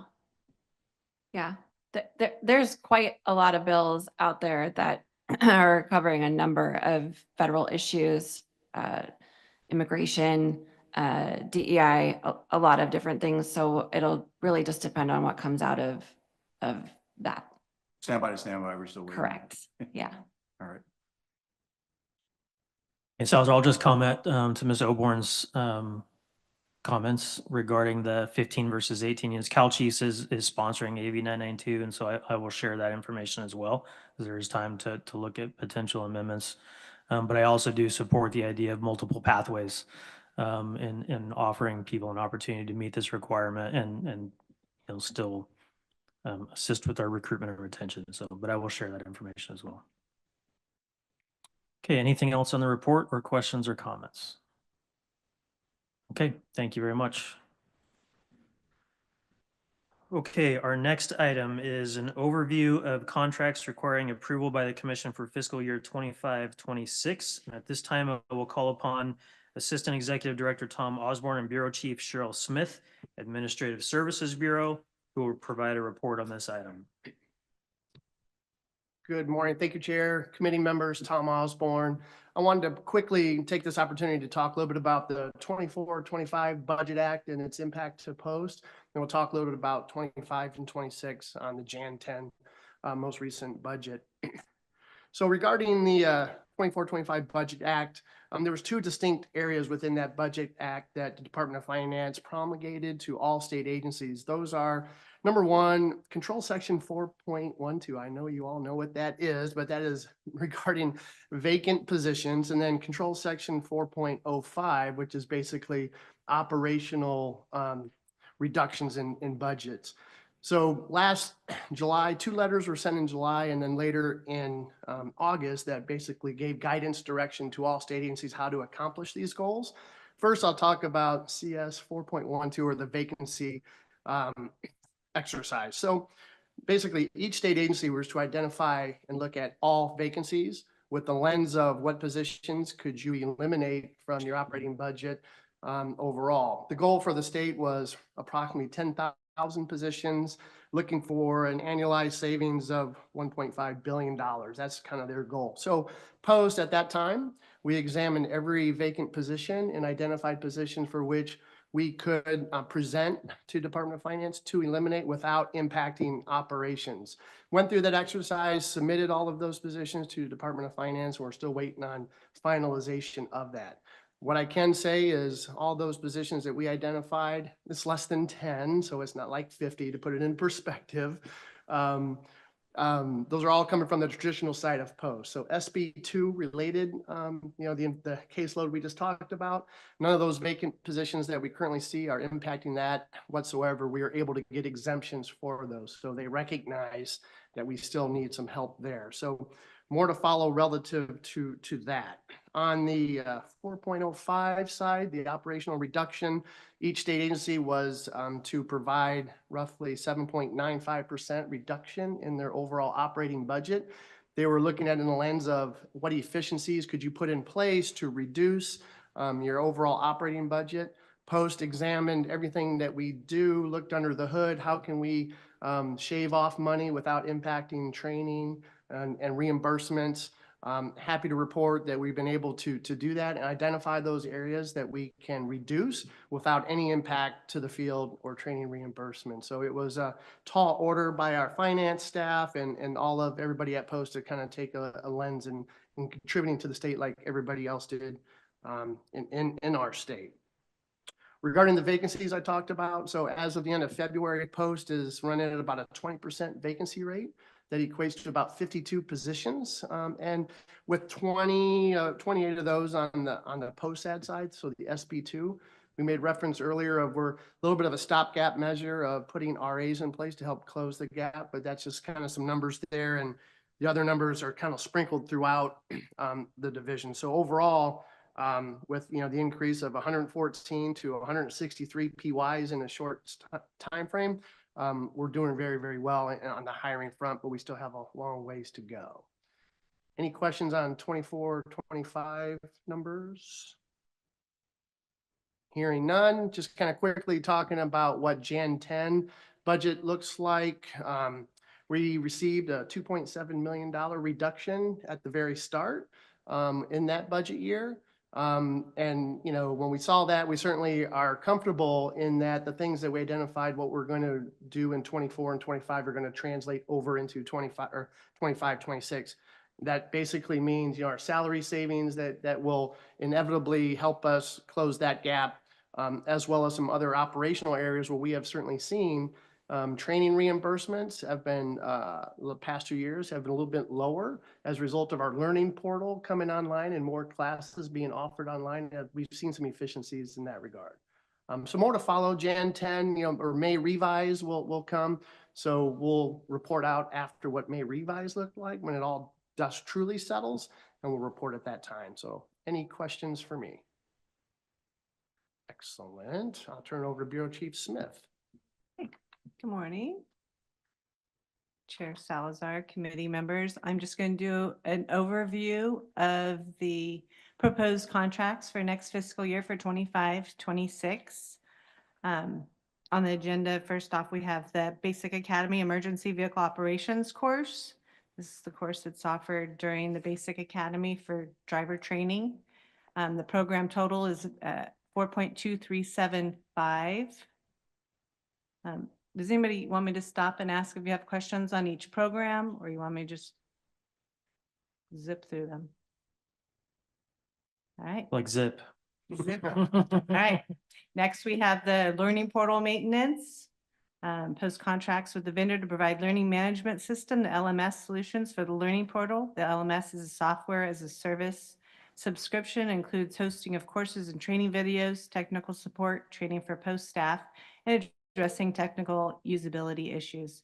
We're looking for 2.789 million, and it will cover from July 1st, 2025 to June 30th, 2027. Next, we have the development and maintenance of online courses for the Post Learning Portal.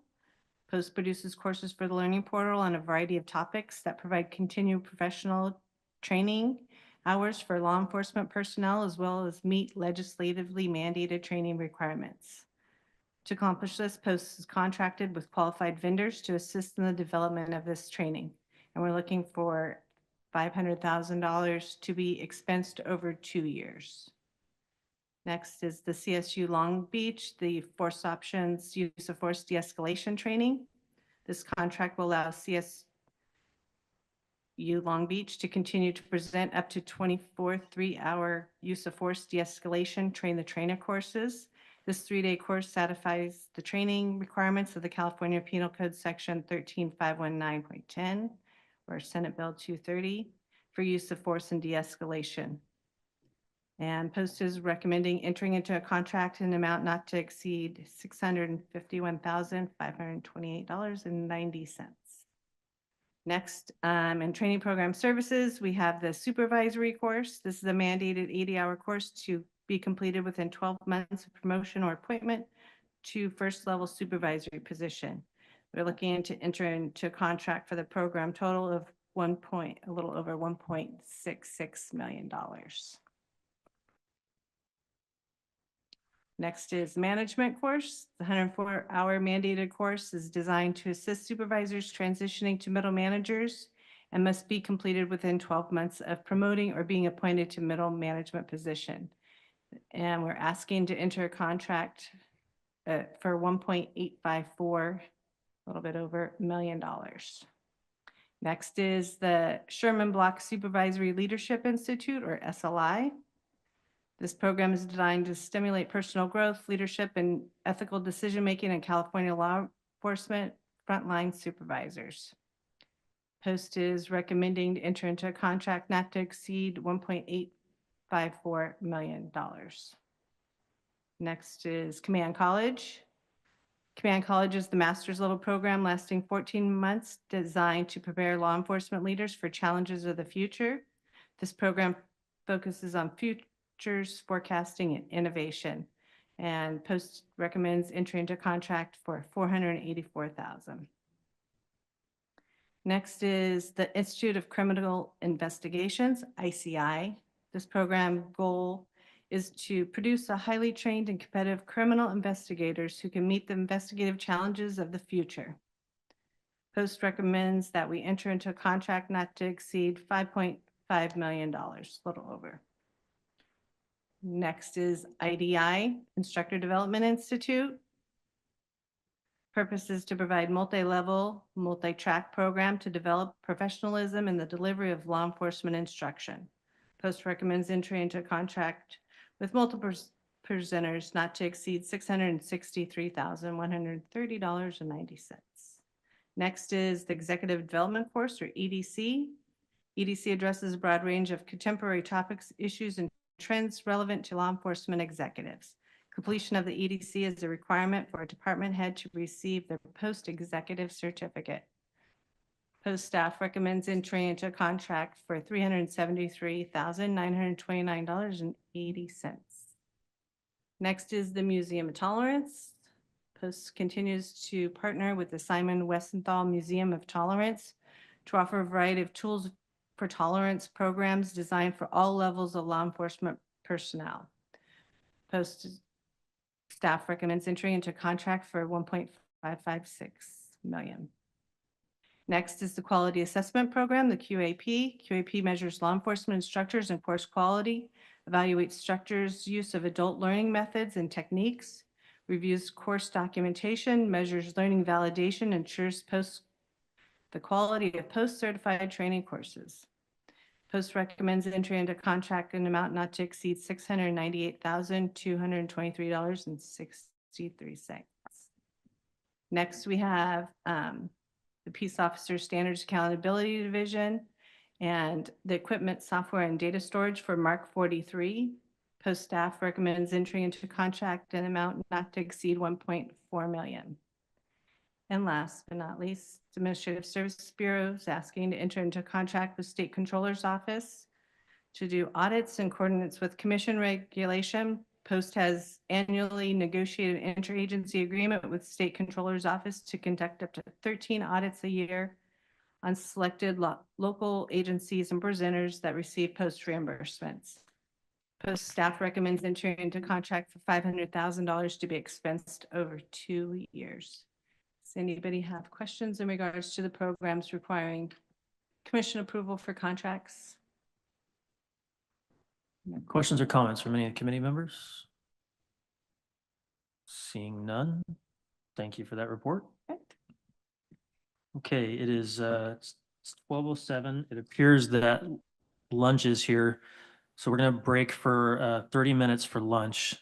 And then we've still got a number of items to get through. So we'll take a 30-minute lunch break and then we'll be back to finish with our agenda and the awards review. So we will convene at, let's go with 12:40.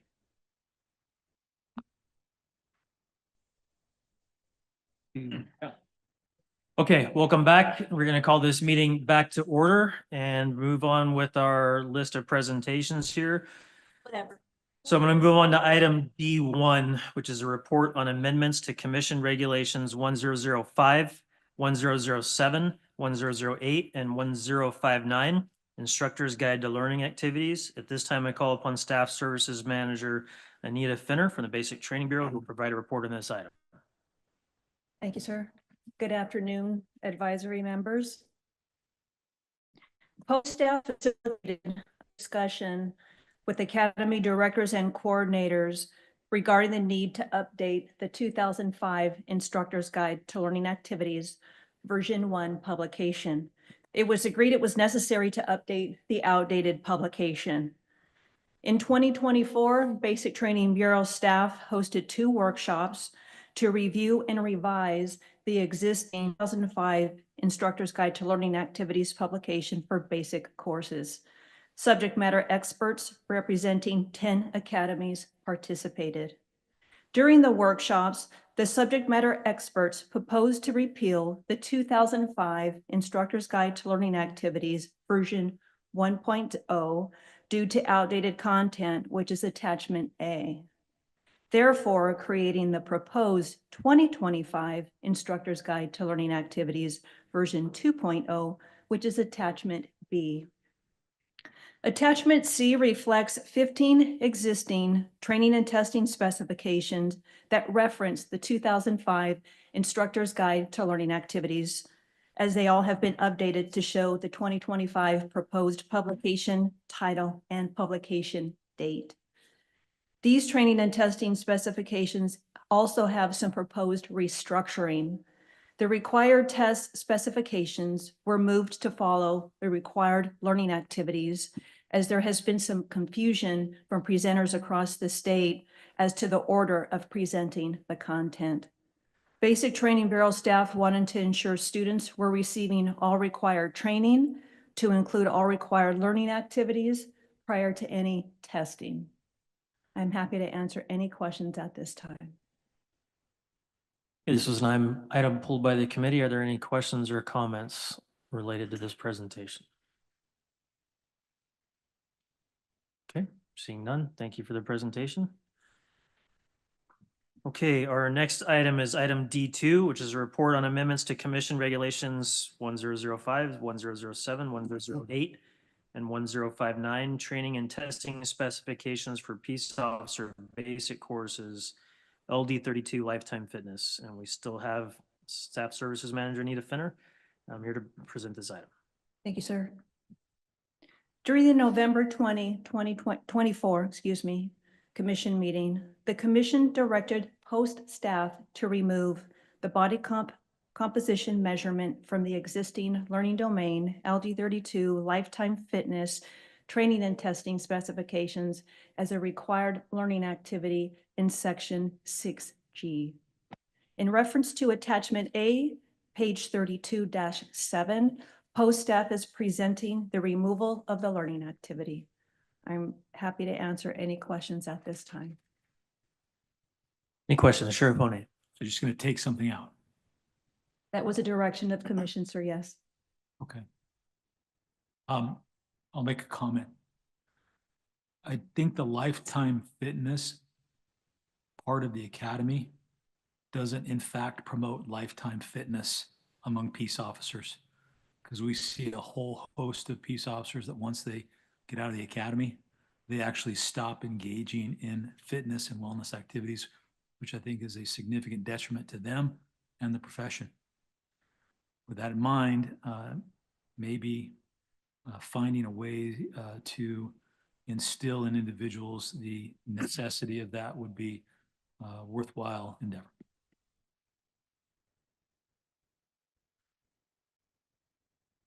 Any additional questions from the committee?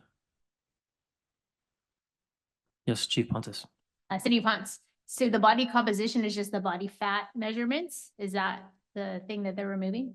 So I understand. Sorry, ma'am. It's a required learning activity in our existing regular basic course in Module 1 basic course. It's been in place since January 1st of 2012. It's the direction of the commission that it be removed. Tammy Morel-Cada, just for clarification, this came about because at the last post-commission meeting, the modular academies met a subject matter expert group on this learning domain. And we wanted to include this required learning activity in Module 2 of the academy, which is earlier than it is typically required now. And the learning activity incorporated body composition, sit-ups, push-ups, and a 1.5 mile run. And the commission took umbrage at the body composition measurement. So we pulled it at the last meeting for the test course, the ones that we're testing now. And then they also gave the direction to remove it at this meeting. So that's where this is all coming from. Came from a change in LD 32. Thank you. Okay, any additional questions, comments? Okay, thank you for that report and thank you for the clarification on the background, Tammy. Okay, our next presentation is item E1, which is an appeal to the commission regarding the denial of a private presenter, Jaquel Pitts. At this time, I call upon attorney for Bryant Henley from the Legal Affairs Bureau, who will provide a brief report on this item. Thank you, Mr. Chair and committee members. Good afternoon. Just a table set for a moment. This is a matter, an appeal that will be heard tomorrow by the commission. And so I'm going to keep my presentation very high level and really just about the procedure. Mr. Pitts, who is the appellant, is here today. So I'm going to leave it at that level and preserve the discussion about the merits to tomorrow. But at a high level, as I know this committee knows well, we have a very comprehensive process for reviewing courses for certification for a post-certified course. And we have also a procedure whereby when an individual submits a request to present one or more certified courses as a course presenter, there is a process whereby post staff review that request, make determinations using the regulatory process, including Regulation 1052, to evaluate various factors to determine whether a course should or should not be permitted to proceed as a post-certified course. In this case, we have an individual who submitted a request to make 2 courses to present, not only to serve as a presenter, but also as an instructor and to in-house teach 2 courses, one on use of force and one on strategic communications. Post staff, after reviewing that application, denied that request. And as is permitted by the regulations, our procedure, Regulation 1058, that process allowed the applicant to then appeal to the Assistant Executive Director, Mr. Grotkow, who also denied the request. In turn, there was an appeal to the Executive Director, Mr. Alvarez, who also denied the appeal. And by way of regulation, the process now dictates that the commission will hear the appeal at the request of Mr. Pitts. And again, that will occur tomorrow. And with that very high-level overview, I'm happy to answer any questions of this committee if there are any. Questions or comments from the committee? Okay, seeing none, thank you for the presentation. We will now move on to item F2, which is a report on peace officer revocations based on felony convictions. This time I'll call upon Bureau Chief Michelle Weiler from the Certification Bureau, who will provide a report on this item. Good afternoon again. I think there should be some thing to put up. Sure, that's the right one. Yes, so this is a list that we are providing to the commission to review and approve with regard to peace officers who have been not only deemed ineligible to be peace officers based on a felony conviction identified in Government Code Section 1029. These are the peace officers who've been convicted since January 1st, 2022, whom we can take action to revoke their certification for our new members. This is also an item that in November, the commission voted for us to move forward to have an amendment to our commission regulations to where the authority for this revocation would be delegated to the executive director. That is still moving through the rulemaking process. So that's why this is being presented here in March, and we will probably be doing it again in June for those cases that are still being processed while the rulemaking process goes through. Not sure if there are any questions on this list. It was also agendized. Questions or comments from the committee? A question, Brent Stocker, you may be answering this, so I don't want to jump ahead. That's okay. On this list, do we have anybody that is challenging this? Not to my knowledge, we have not received any challenges. Toby may be able to better answer that. No? Yeah. Not to this list. Not to this list, the revocation list, no. We have had challenges, but not to this list. I'm sorry, Manny Alvarez. We've had challenges, but not to this specific list. Additional questions, comments? Okay, thank you for that report.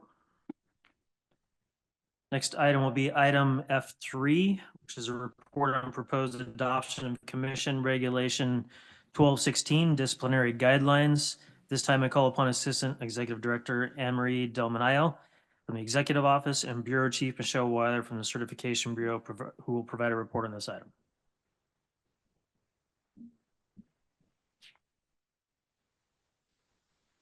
So this item, we are proposing for the commission to adopt regulation number 1216, post-disciplinary guidelines for factors for consideration of penalty related to peace officer certification actions. And then we would adopt our disciplinary guidelines and have them incorporated by reference.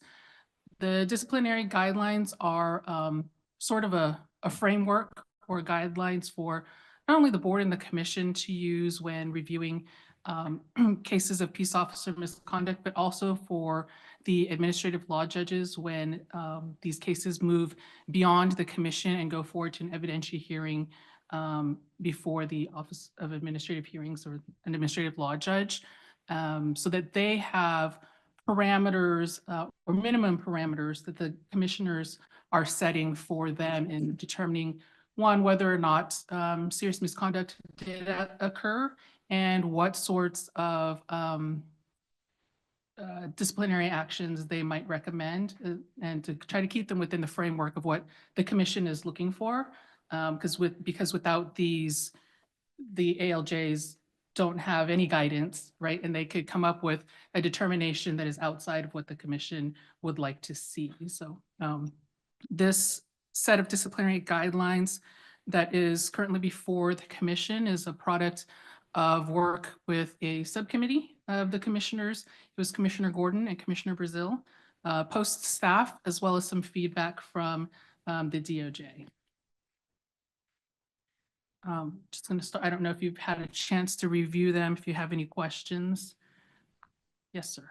Honey, so I can see the value of having guidelines and, you know, the kinds of disciplinary actions that could be imposed based on those guidelines.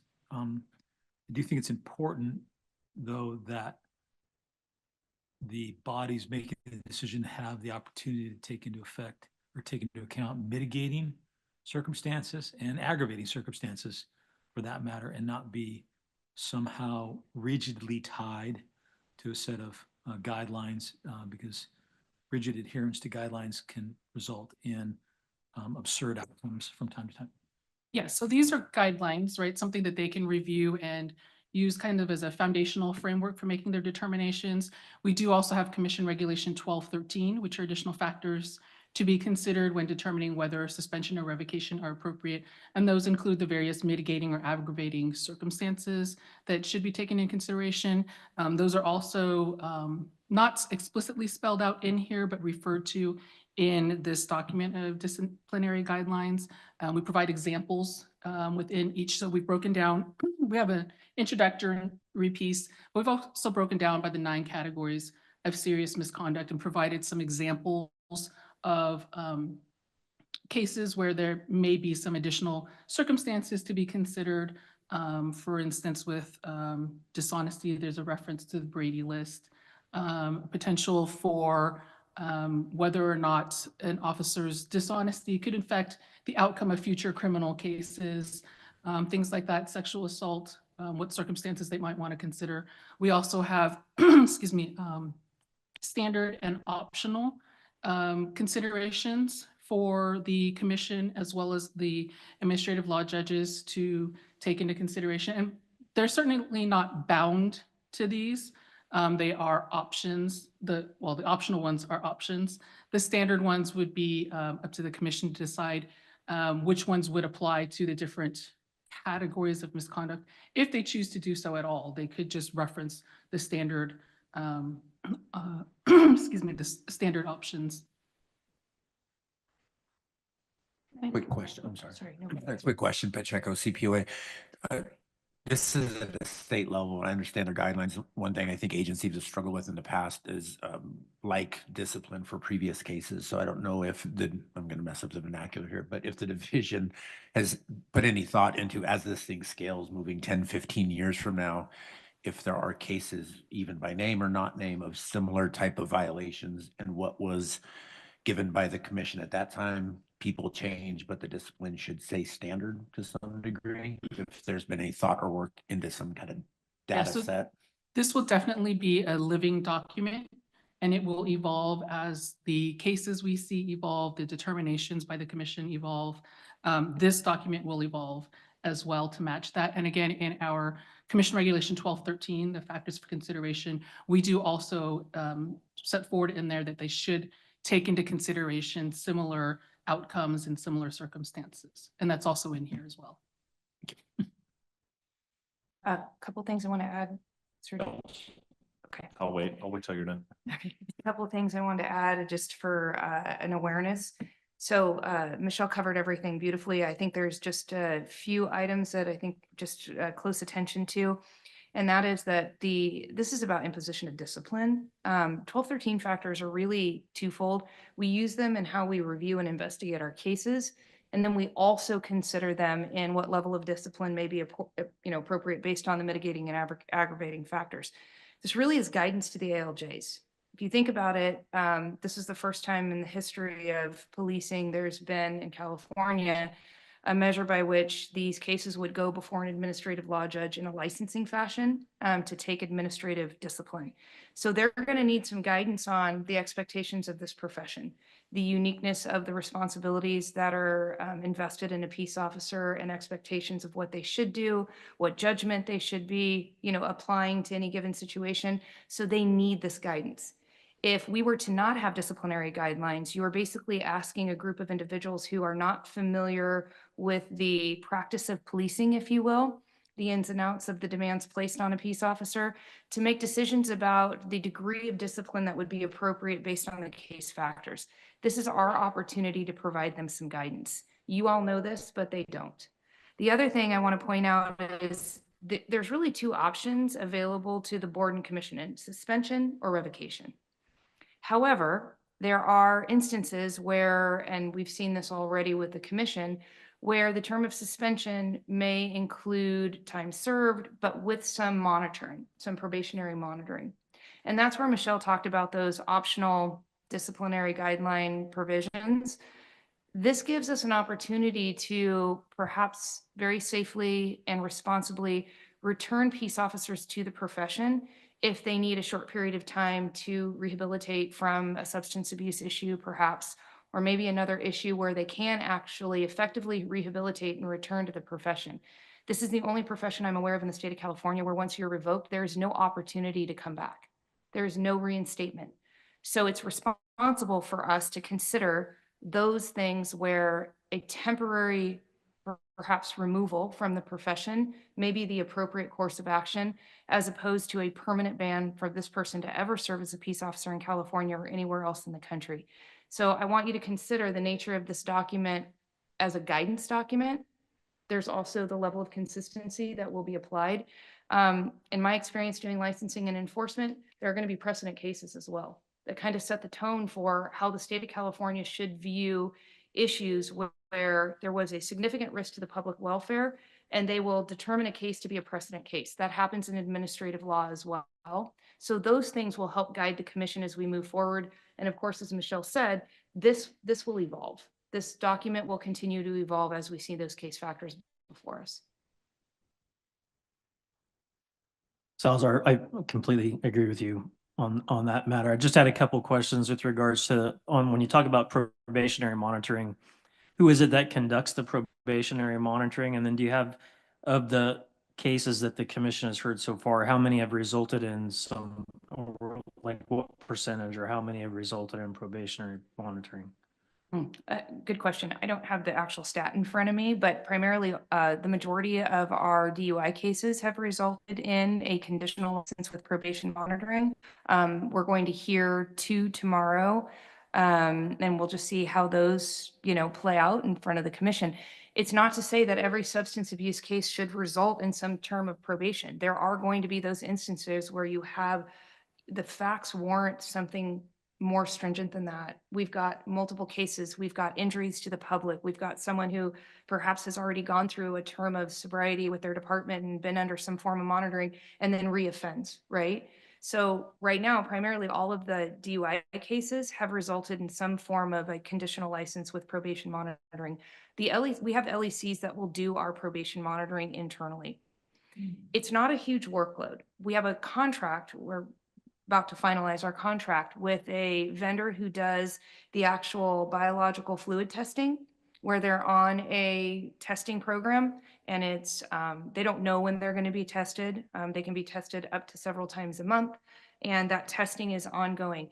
They are not necessarily just testing for the drug or substance of abuse. They will be testing for the drugs and substances of convenience, which means the testing is very broad. They can be testing for, and they will test for multiple things, given the nature of the profession, what the individual may be exposed to. So you may have an individual who is under a conditional license for a DUI, right? So alcohol was the substance abuse. However, through, expertise of treatment and monitoring, they know if the experts know if they can't necessarily partake in that, they may use something else, right? To get that same feeling or to get into a space where they can manage whatever is going on within, their life at the time. So we test for a broad variety of substances to ensure that we have someone who's not impaired. They're aware of that before going in. They also will work with their physician, the individual's physician, to make sure that if there is any prescribed medications, those are noted. So if they come up, we're not taking action on someone who's on a prescribed medication that has been deemed safe for whatever work they do. So that's the substance abuse piece. In addition to that, they have to report to their employer that they're under a conditional license with the state of California and what that means. They may have, quarterly probation checks with our LEC just to check in. How are you doing on a performance level? How are you doing in terms of missing work? Are you, still attending your AA meetings, if that's one of the requirements? Are you attending whatever self-help groups that you've signed up for, just to make sure they're staying the course? So all of that is done within the division. So again, I think the probationary opportunity is a very good thing. My question, and you partly answered it. So the LECs under POSAD are who are conducting the probationary monitoring. And the other part of the question was, it's not a very heavy workload, but as these cases continue to grow, and as we talked about earlier, being down 20 LECs and then the number of cases that are pending. I would like to see that they still have the opportunity to have probation monitoring, but then how over time, how that impacts staffing and their ability to carry out the overall mission. And so the concern again comes back to how do you deal with that recruitment retention issue with your LECs to meet that demand? Fair point, Chair Salazar. Right now, we're talking about like less than 5 people being monitored, but as time goes on, that number is going to grow. And what are we going to do with that workload? And I think we'll have to reassess. In my experience, like I said, doing licensing and enforcement, we had a very solidified, if you will, probation monitoring program. And we had probation monitors that were analysts. They were trained to do probation monitoring. They understood what the role was. It's really check-ins. So it's not to say that we couldn't share that workload with our professional staff. And I think at some point we should and we will. I think at this initial stage, because we're dealing with peace officer probation monitoring, this is new to the state of California. This is new to post. We want to be sure that if we're reaching out to the subject officer, that it's someone that understands the nature of the work they're doing, the profession, and has that rapport. But as time goes on, I think we can actually share this workload, and we should share this workload with our professional staff. So I appreciate the question. Sure, Funny. Thank you. What you described is exactly what I am glad to hear you talking about in terms of the ability to take into account mitigating, aggravating factors and tailor your approach to address those. So that's very encouraging. It's not dissimilar to the state bar and their the way they handle attorneys with regard to the issues of substance abuse and things of that nature.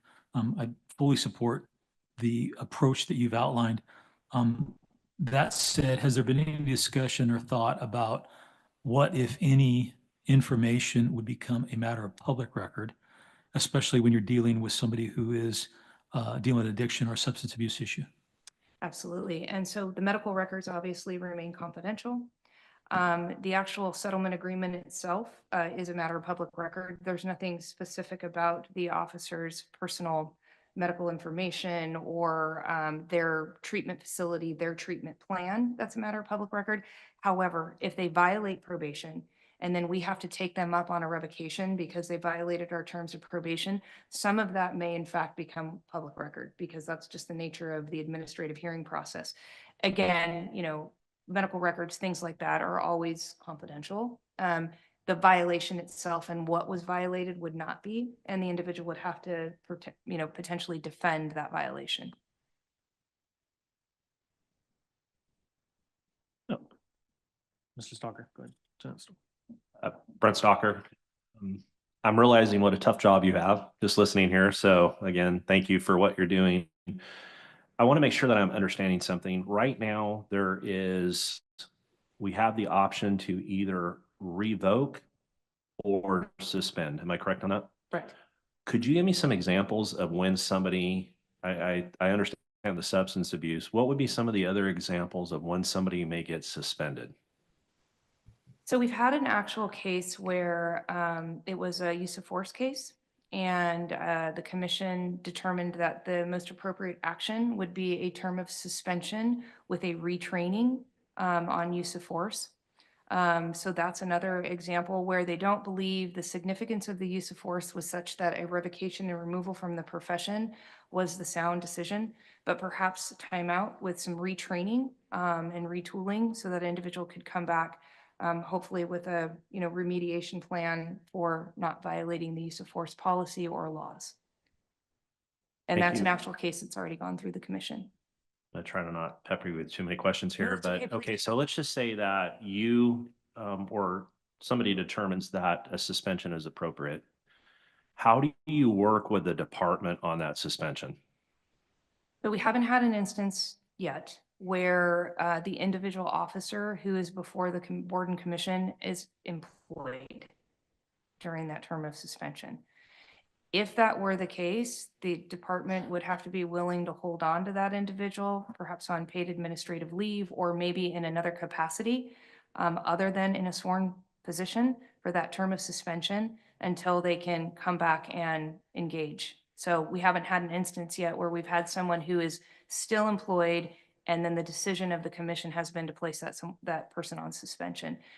In our circumstances thus far, they've already been terminated from employment. Hey, thank you. welcome. I, just off the top of my head, I'm thinking suspension will probably be a good tool in the future. And just some thoughts on that is, I believe that administrative leave varies from department to department. So in some cases, I would think that the department was handling it correctly by putting the person on admin leave. But I also believe the other side of it, that that may not always be the case, where somebody else may have to step in and say, okay, if you're not gonna put them on admin leave, then we're gonna do a suspension. If that's the case, how would that work and how long would that take? And would Post have the authority or the commission have the authority, which I'm pretty sure I know the answer to that, but to basically override a department if they decide, oh, we don't feel like there's enough for admin leave? Well, that's fine, but we feel that this person's should be suspended. So I'm just curious how that process would work.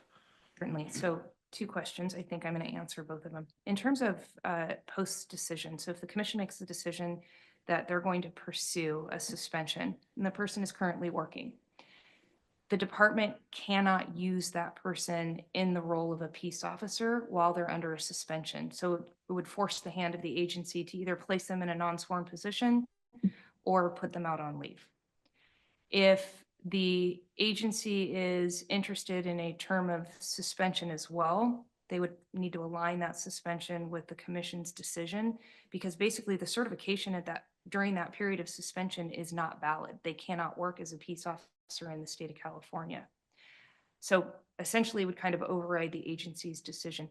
We don't get into a discussion about whether they should be on leave, paid leave, unpaid leave. That's entirely an employment decision.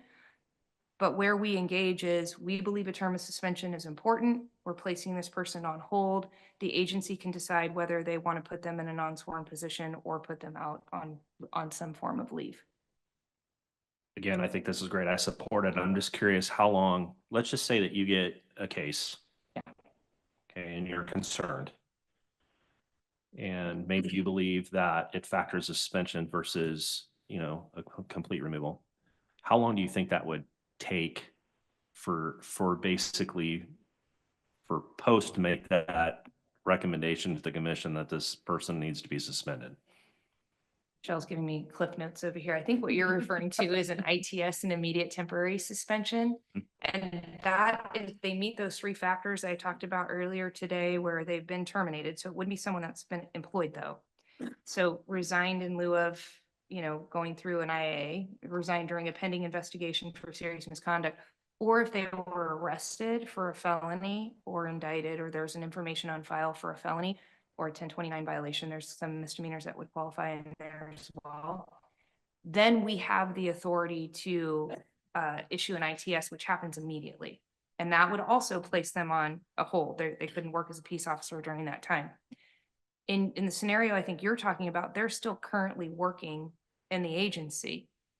And so there is no mechanism by which, unless they've been arrested for something, which I think the agency would probably be putting them on some form of leave during that period as well, for Post to do something immediately. There is a mechanism where you can go before an administrative law judge and issue what's called an ISO, which is an interim suspension order, but you'd have to get that from a judge, and that takes a pre-hearing process, et cetera. But really there's no immediate way for Post to say, we're going to remove you. That process for the initial 2 hearings would happen. They'd go before the board, they'd go before the commission for those initial hearings. And then if the individual contests that, it goes all the way to an administrative law judge. And that can take a year plus. So unless they meet those 3-prong criteria, there's no immediacy for that. Thank you. You're welcome. Yeah, boy, thanks. So thanks for the probationary status on these certifications. When SB2 was first rolled out, everybody was like, it's either decertified or not. And now we have some mechanism to work with. So I appreciate that. I got a question about the counseling part or the probationary conditions. If a person who is on probationary status, let's say fails a urine drug test, is the employing agency allowed to see those results? Or the counseling thing, let's say they're going to counseling for substance abuse, that's kind of a gray area under some HIPAA acts, right? But are we privy to post findings or anything that violates probation? So if they actually violate probation and we've determined that they violated probation, yes, we would make the agency aware of that. Yes, And all, whatever that was, let's say like a urine test or something like that? right. If they're positive, and then we do what's called a confirmation test and they're positive and we know it wasn't an error on the part of the lab, like there's a process you go through to do a duplicate test to, yeah. Then we would be notifying the agency that there's a potential violation of probation, and depending on whatever action was appropriate at that point. In some of our agreements that we've seen, a violation of probation that's been determined to be an actual violation results in an immediate revocation of the certification. So they're agreeing to that. They know if they violate the terms of probation and it's a qualified violation that we've substantiated, they can be immediately revoked. Thank you. You're welcome. Director Ehlers. So one point and then a question for Amory and Michelle, because you'll answer it better than I will be able to. So an immediate temporary suspension is not punitive. It is simply a hold for the individual to sort out their criminal issues, for the department to finalize their internal investigation, or for us to review their internal investigation as to why they were terminated. So it's not a punitive action. Amory and Michelle, if you can address, when do the probationary terms kick in? So almost all of the individuals where the commission has asked for some form of a stipulated settlement or some form of probation monitoring, the majority of those individuals are not employed currently. When does it kick in? So there are parts of it that kick in immediately. And that is if they have to notify us of certain things immediately. For example, if they've participated in any rehabilitation program, inpatient, outpatient, otherwise, if they have a support group, they have to report those things to us immediately. There are things that don't kick in until they're employed, and that would be the substance abuse monitoring. So the biological fluid testing and that kind of thing would happen once they're employed. Obviously, notification to the employer, they have to be employed to notify an employer. So it's really those terms that are what we call tolling until they have gainful employment as a peace officer. We have a couple of cases coming up where potentially they will be employed, and so all of the terms of probation, or they are employed and we're waiting for the finality of the case, that all of the terms and conditions would be essentially implemented immediately, and we would be in a term of probation monitoring. We have a probationer that's actually employed out of state, and we cannot impose California's terms and conditions, restrictions, et cetera, on out-of-state peace officers. So that individual is essentially in a tolled status. They remain in a tolled status unless and until they return to California and seek gainful employment in California as a peace officer. So that's how we kind of address those things. Did I answer your question, sir? Yes, perfectly. And then the payment for the monitoring, if you don't mind, since we were talking about money earlier today. Yeah, that is borne by the subject officer, and that is very, that's standard across the board, where any payment for the biological fluid testing would be the responsibility of the officer on probation. Thank you, Director. Any additional questions or comments on this item? Chief Bonus. Hans, question for you. So if as commission makes a decision to suspend the officer, like what is that term? How long is the suspension?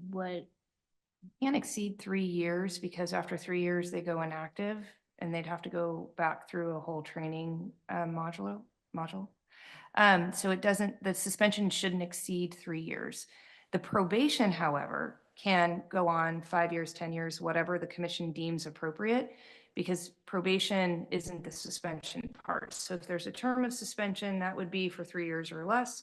Probation can be 5 years, 7 years, 8 years, 10 years. In my experience, I didn't frequently see anything beyond 7 years, because at that point, they're either recovered from whatever that is, or you should probably be seeking something else if you're still seeing violations or some inconsistencies in their ability to stay the course. You might want to consider a different imposition of discipline. comment on that. I couldn't see if an agency did not terminate that officer, they wouldn't keep them on ATO for 3 years or a year. That'd be yeah. Brent Stalker, I have a follow-up question on that. So I'm sorry, you said on probation, what was the time frame on the probation? It can be determined by the commission. So there's no set rule that you can't do a term of probation for 10+ years. I would say what would be more common is 3 years, 5 years, 7 years. And at that point, you've been monitoring them long enough where you either know that they're compliant, it's resolved the issue, and they can go back to a valid, unrestricted license, or you need to consider another imposition of discipline because that's not working. If you're monitoring someone for 7 years and you're still, like I said, still seeing inconsistencies in behaviors, you should probably take a look at the individual status. Okay, last question. Sure. So let's say that somebody's looking at probation or even a suspension, and then they go off work. And a lot of times the departments will hold that until they get back from work. And sometimes that could be a year, 2 years. Would we take that into consideration as well for an extension, or is there some type of? That would be a told status. So if they go Okay. off work, as we were talking about, which things apply and when. So if they're no longer working, let's say they were working and they were meeting all the terms and conditions of probation, but now they're going to be out of work for a period of time, they'd be on a told status. We'd still check in with them. We'd still probably do their quarterly monitoring just to check in with them to see how everything's going, to make sure they're still maintaining those things they need to maintain even while not employed.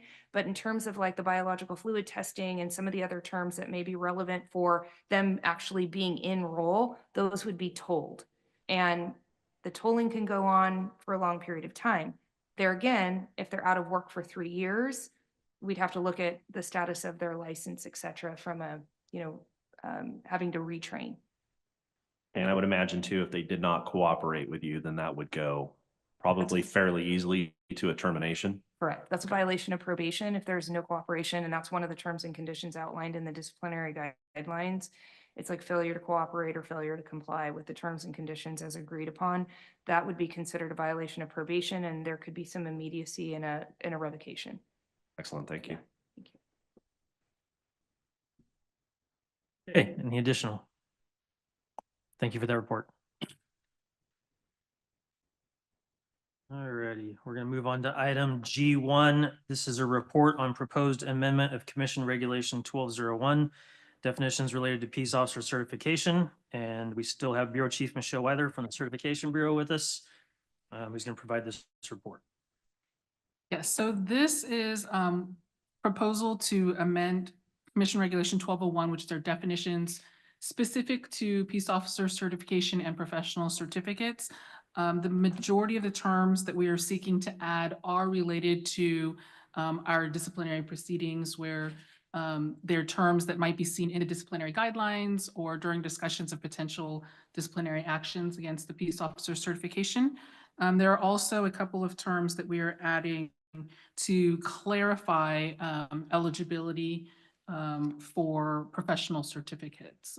As an example, we have a mixed use of the rank of corporal throughout the state. Some agencies do use them as bona fide supervisors, and others use them as intermittent or investigators and such. But because there's such a range of usage of corporals throughout the state, we have to consider them as quasi-supervisory, and as such, they would not be eligible for a supervisory certificate. We have been fighting this for many, many years, trying to explain it to corporals. It's not us. I mean, your agency may want to reconsider how they classify you or use you. Things like that are points of clarification. Also like management certificate and executive certificate eligibility. There has been confusion in the recent months, and I'd say past year or so, as to when an individual may be eligible for their management or executive certificate based on their years in service at particular ranks, or the minimum trainings that they're required to complete for those certificates. So again, points of clarification on some of the existing terms that we have. Any questions on those? Questions from the committee? Seeing none, Michelle, if you would stick with us and provide item G2, a report on proposed changes to Commission Regulation 1003, employment status notifications, affidavits of separation. Yes, and this one is an additional amendment to what we had brought to the commission back in November. A couple of points of clarification that I believe were actually brought up by Sheriff Honey during the advisory board, as well as Commissioner Gordon during the actual commission meeting with regard to what we were specifically asking for on the affidavit of separation and some concerns around the specific reasons for separation, particularly with probationary peace officers who are being terminated. So we've made just a few tweaks to the language and the instructions to clarify that you don't have to be explicit in terms of the reasons, just provide a general reason for separation so that we can continue to abide by the penal code requirements, but also not violate or force agencies to violate some personnel related issues. Questions or comments on this item? Okay, one more, Michelle. Item G3 is a report on proposed amendments to Commission Regulation 1202, Peace Officers Certificates, and Commission Regulation 1003, Employment Status Notifications.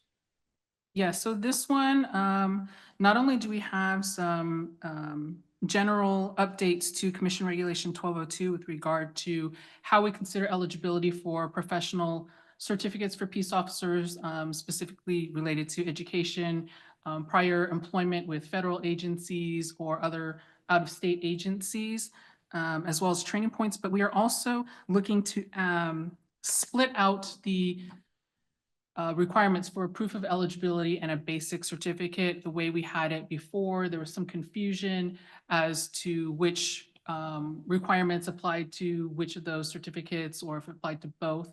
So we've split those out. Additionally, we have added to help us assist us in enforcement of Commission Regulation 1204, which is the cancellation for fraud or misrepresentation. We're adding a peace officer's attestation to Commission Regulation 1003's attestation of peace officer eligibility, to where the peace officer now will also attest that any information provided during the background process is true and correct to the best of their knowledge, and it'll be under penalty of perjury.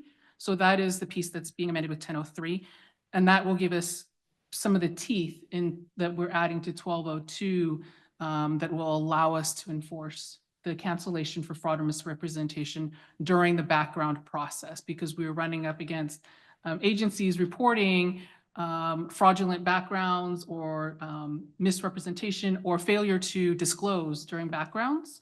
And then we had a hard time enforcing how do we cancel this person's certification, because had they disclosed, they may never been hired in the first place, or they failed, they're failing to disclose or misrepresented information that would have shown the agency that they were not eligible to be a peace officer. Therefore, they should not hold the certificate.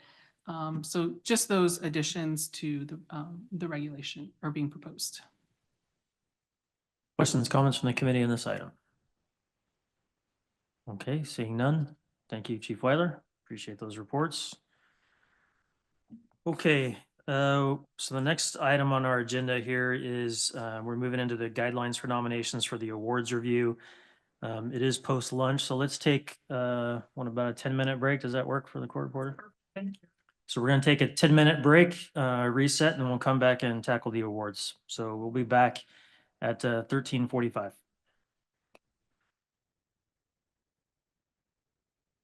Right, welcome back, everyone. So now we will move on to the review and recommendations of nominations for the Post Excellence in Training Awards, as well as the O.J. Bud Hawkins Exceptional Service Award for 2024. So our first item is to review the guidelines for nominations, and Vice Chair Stalker is going to help out with some notes here. So I'm going to go over the guidelines, and then I'll go over each individual award. As we do each award, we'll have a discussion about the nominees. Hopefully you've had an opportunity to review those packets. We'll get some feedback, and then we'll make a decision on these. But let me start with the guidelines. Committee members do not necessarily need to excuse themselves if they know one of the nominees. If there is a fiduciary or employer-employee relationship between a committee member and a nominee, or if a committee member is a relative or a close friend with a nominee, or if in the committee member's professional determination, she believes it would be in the best interest if he or she recused the committee member, may elect to abstain on any decision with respect to that nominee. The decision is to recuse is exclusively that of the committee member, and the reason does not need to be disclosed. So the committee today is responsible for reaching a consensus and recommending a winner to the commission. The committee should be prepared to articulate to the commission as to why the final decision was made. To preserve the integrity of the award, if in the opinion of the committee there is no nomination that reaches the threshold criteria of the respective award, there is no necessity to present the award. And that has happened in years past. So we're going to start with the Individual Achievement Award. And before we start discussing those nominees, let me just read what the Individual Achievement Award is, and then some of the award criteria that will apply to each of these awards. The award for individual achievement is given for remarkable effort or accomplishment resulting in a singularly significant or extraordinary contribution to public law enforcement training. The individual's contribution must involve innovation, a demonstrably effective project, task, or assignment that has significantly impacted or benefited law enforcement training at the organizational, local, or state level. Outstanding contributions may include, but are not limited to, innovative approaches in the preparation, presentation, application, implementation, evaluation, planning, and/or management of law enforcement training programs. The award criteria are in 3 categories, and that is innovation being first. Nominees are evaluated on the use of unique and innovative approaches in the design, development, implementation, and presentation of training programs leading to improved quality or delivery of law enforcement practices. Innovation also includes newer creative approaches to program delivery or the introduction of new technology or creative uses for existing technology that lead to improved quality or delivery of law enforcement training. Second criteria is impact. The nomination should fully describe the effectiveness of the achievements on law enforcement training. Are improvements resulting from the accomplishments limited to the immediate organization, or do they impact or have the potential to impact other law enforcement organizations at local, regional, or state levels? The nomination should include any quality, cost effectiveness, operational, and other related improvements derived or projected as a result of the nominee's accomplishments. And finally, the last criteria is reputation or recognition. Nomination should be evaluated based on the reputation and recognition of the nominated individual or organization. The nomination should emphasize how sought out for advice the nominee is by his or her peers. It should also identify the nominee's reputation as a leader and innovator within law enforcement training and any official recognition made by the individual's organization or peers. So we kind of went over the general guidelines. That is the criteria for the individual achievement award. Before we move on to discussion, are there any questions or comments from the committee on the guidelines or kind of where we go from here? Sheriff Monet. I recognize that if there isn't a submission you feel rises to the appropriate level, you cannot award it. But what if there are 2 or more individuals that are equally impressive? Can you award more than one? So we are required to come to a consensus to award to make a recommendation for an award winner to the commission. We can also have a runner-up, but the ideal would be that this committee comes to a consensus on an award winner. Thank you. Any additional questions? Okay, so in individual achievement category, we have nominations for 3 individuals. The first being Joella Jimenez, Deputy Sheriff from the San Bernardino Sheriff's Department. The second is Kyle Carden, Sergeant from the Santa Clara Police Department. And the third is Sherry Marshall, an instructor at Butte College Law Enforcement Academy. At this time, I'm going to open it up to the committee for discussion of these 3 nominees and to obtain recommendation on the committee's recommendation for a winner in this category. Soborn. I won't be shy. I went with Joella Jimenez. I cited her whole body approach to the road bike course and the Thank you. post-certified course, and her the through the letters that were submitted, her passion for doing this and her teaching and her development through the academy where she worked. That's my recommendation or my vote. Okay. Any additional? Ms. Rosa? Ms. Jimenez is from my department. I am familiar with her. I am extremely impressed with her ability to present crisis intervention training to our deputies, new deputies, as well as deputies who have been on for several years. And she has recently been moved to our Public Affairs Division, where she's instrumental in bridging the gap between our Hispanic communities and stakeholders with the Sheriff's Department. And so my vote would be for her as well. Morel? Tammy Morel. I loved her application, and it struck me that she made the leap into the incarcerated individuals yes. arena, which that's a gutsy move for a police officer, I think. Having said that, I really like Kyle Carden's application as well. I think he's pretty cutting edge, and he took an area of the law, the imminent threat area, made it very easily understandable and relatable, and came up with what it looks like some really good scenario-based training. But I think if I were to choose, I would go with Jimenez because her reach is broader. Both very good candidates and very different candidates, so it was difficult for me. Shingambo? So Gamboa, thanks. I will recuse myself from this vote, but I will make a recommendation if I can. Am I allowed to do that? Go ahead and make comment. Okay. So I appreciate the other valors from the other applicants. I do want to know Sergeant Kyle Carden. I've worked with Kyle Carden on the street. I know what type of cop he is, and he's always out to do the right thing. Separately, when he went over to the training division, what I appreciated about him most is that he wasn't an instructor in a box. This is a guy who looked at critical thinking at a different level. He has mentored a lot of officers, not only in Santa Clara PD or in the county, but statewide. And I've watched him consistently get these reviews about, I've learned something from him today. Separately, what makes him different than any other instructors is that he's always looking for data, results. So did in fact the training that he provided work? So he's the kind of guy that goes that extra step where he'll contact the students, be it somewhere in the state or be it locally with the police department, and he'll ask them, did this training work? I think a lot of times when we get into that mold of providing instruction, class in a box, we forget about the officer who's on the street that needs to be able to perform and make those critical decisions in the moment. He is definitely one of the top presenters that I've ever run into, and he's one hell of a street cop. So thank you very much. Ms. Cottrell? Good afternoon. As always, when I read these nominations, I'm in awe of what folks are willing to do to train the next generation into this profession of policing, which we also love. Just based on the innovation of Sergeant Kyle Carden, he was my selection for the top position.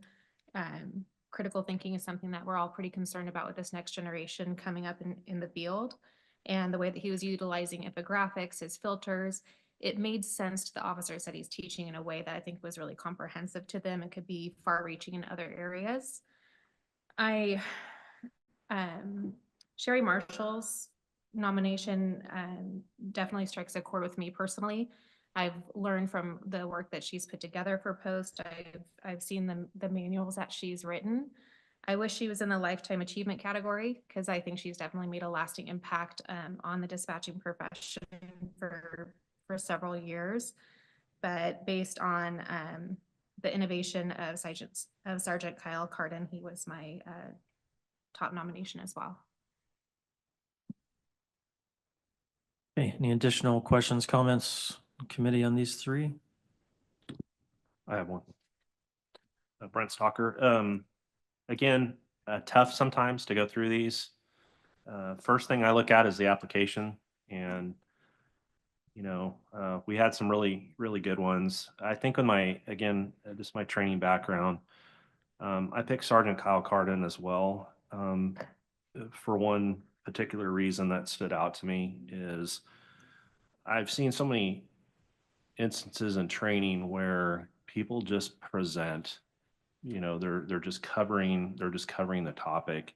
It always fascinates me when you have an instructor that is really concerned not only about just presenting, but teaching and making sure that the students walk away with something. So just looking over and kind of reviewing all that, it kind of stood out to me on that, where it just seems like as an instructor, he's going way and beyond or beyond what most instructors do. And a lot of times you just see presentation. And I think with him, it's, you're really seeing the importance from him of teaching the topic and making sure the student understands it. And so that was a major factor for me. Thank you. Any other comments or notes about these three individual nominees? All righty. How about do I have a motion or a recommendation for an award winner? Oborn, I move to nominate Joella Jimenez. So I have a motion for Jimenez by Oborn. Do I have a second for Jimenez? I'll second Alicia Rosa. Second by Rosa. Okay, so I'll take a vote for the winner for being Joella Jimenez. All those in favor say aye. Aye. Aye. Oppose? Opposed.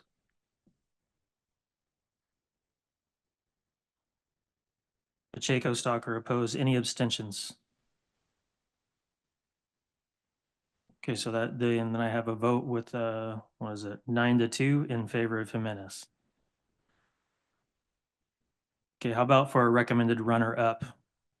I'm hearing a recommended runner-up is probably going to be Sergeant Carden. Do I have Yes. a motion in that? Yes. So moved. Second? Second. All in favor? Aye. Any opposed? Okay, so runner-up is Carden. Okay, one down.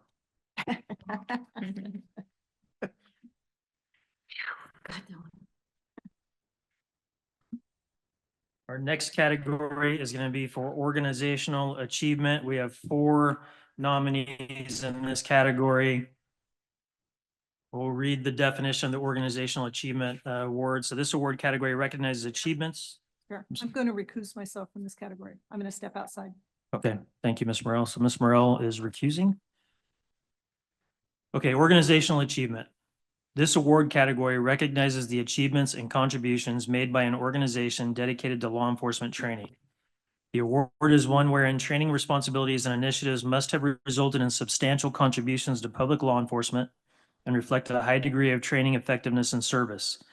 The contribution must be documented and describe one or more projects or programs that are primarily training in nature rather than an operational activity.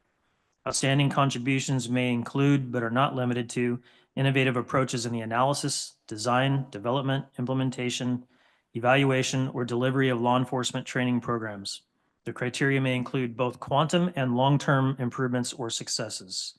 The 3 categories under which, or criteria, in which we evaluate this award are the same as the last: innovation, impact, and reputation. So we have 4 nominees in this category, the first being Cal State University Long Beach, the Center for Criminal Justice. Second being Palm Springs Police Department Training Division. The third being the Seaside Police Department. And fourth, the San Joaquin Delta College Post Academy. With that, I will open the floor to comments or recommendations with regards to organizational achievement category. Ms. Oborn. Oborn. I went with Long Beach. Just in their innovation, all the programs that they have developed, the first post-mental health decision-making course in compliance with SB 29, the principled policing delivery of that original design group, the development of the current use of force, perishable skills course, and the train the trainer course, and their CJ Center crime scene investigation program and criminal intelligence analysis program. So they would be my number 1. And they have the thickest packet. What? That it was. Pacheco, I just add to those comments, couldn't agree more. Their work with Minneapolis speaks volumes to the trust that was placed in them to kind of puts California again on the map in law enforcement. Their work in crime analysis, we know we've been looking at for our staff, and their programs were very, very helpful. So that would be my vote as well. Any other comments? Ms. Carroll. I really appreciate Palm Springs application. I thought their designated marksman program was truly innovative, and it's a template that we could also utilize elsewhere.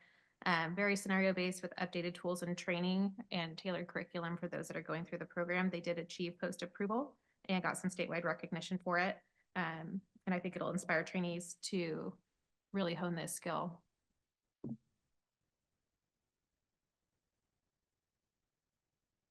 Mr. Gamboa. Yep, Gamboa. Well, I appreciate again, everybody's backgrounds in this category.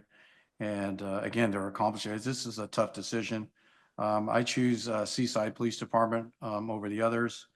What I really liked about them again is thinking modern instruction. So they, under innovation, they had created this program called Seaside Speaking Series, much like a TED Talk. And they reached out to presenters from all over the state of California, with also a drive for providing some free training if allowed possible, so that other agencies who maybe don't have the training budget like others do can attend and benefit from some of these presentations. And if you look at the attachments, they've had some really pretty interesting presenters that reach as far beyond just post-curriculum, everything from wellness to investigations, unconventional investigations, things from threats of violence to schools and stuff like that. Again, these are cornerstones out there on the street. So I vote for Seaside. Thank you. The discussion or comments on this, on the nominees in this category?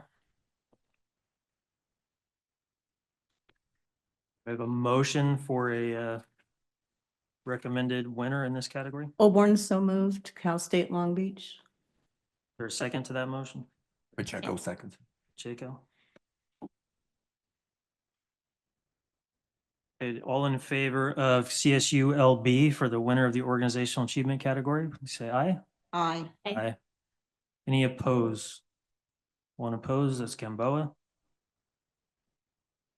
Any abstentions? And we have Morel.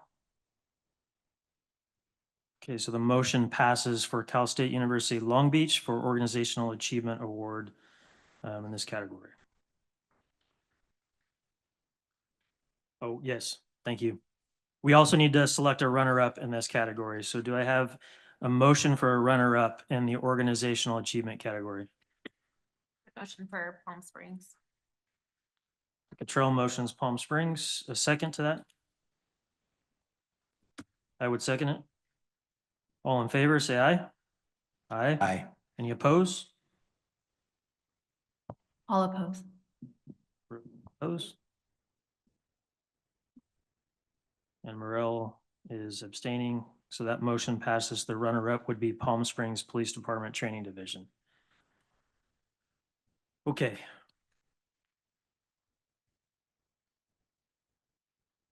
Next category is Lifetime Achievement.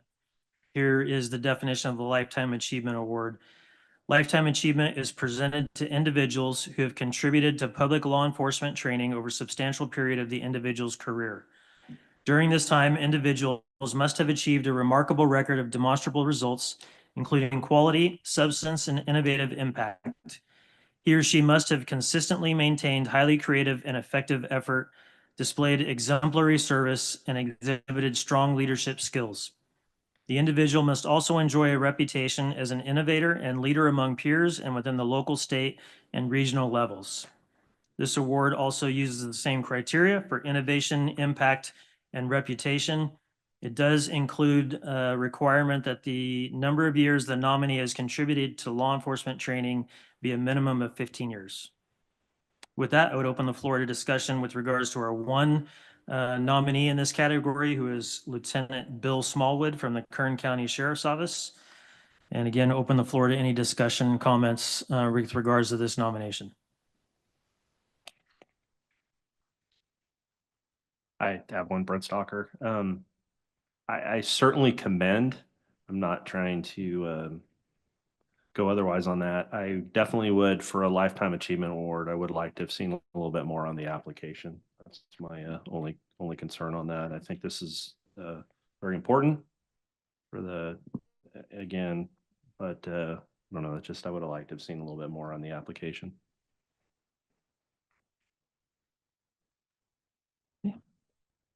Questions, comments, additional discussion with regards to this nomination? Concerns? Support or a motion? Does the committee feel that this nomination meets the requirements for the award?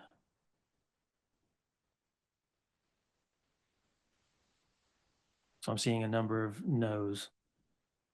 Sheriff Honey, did you have a comment? Really appreciate this, the service.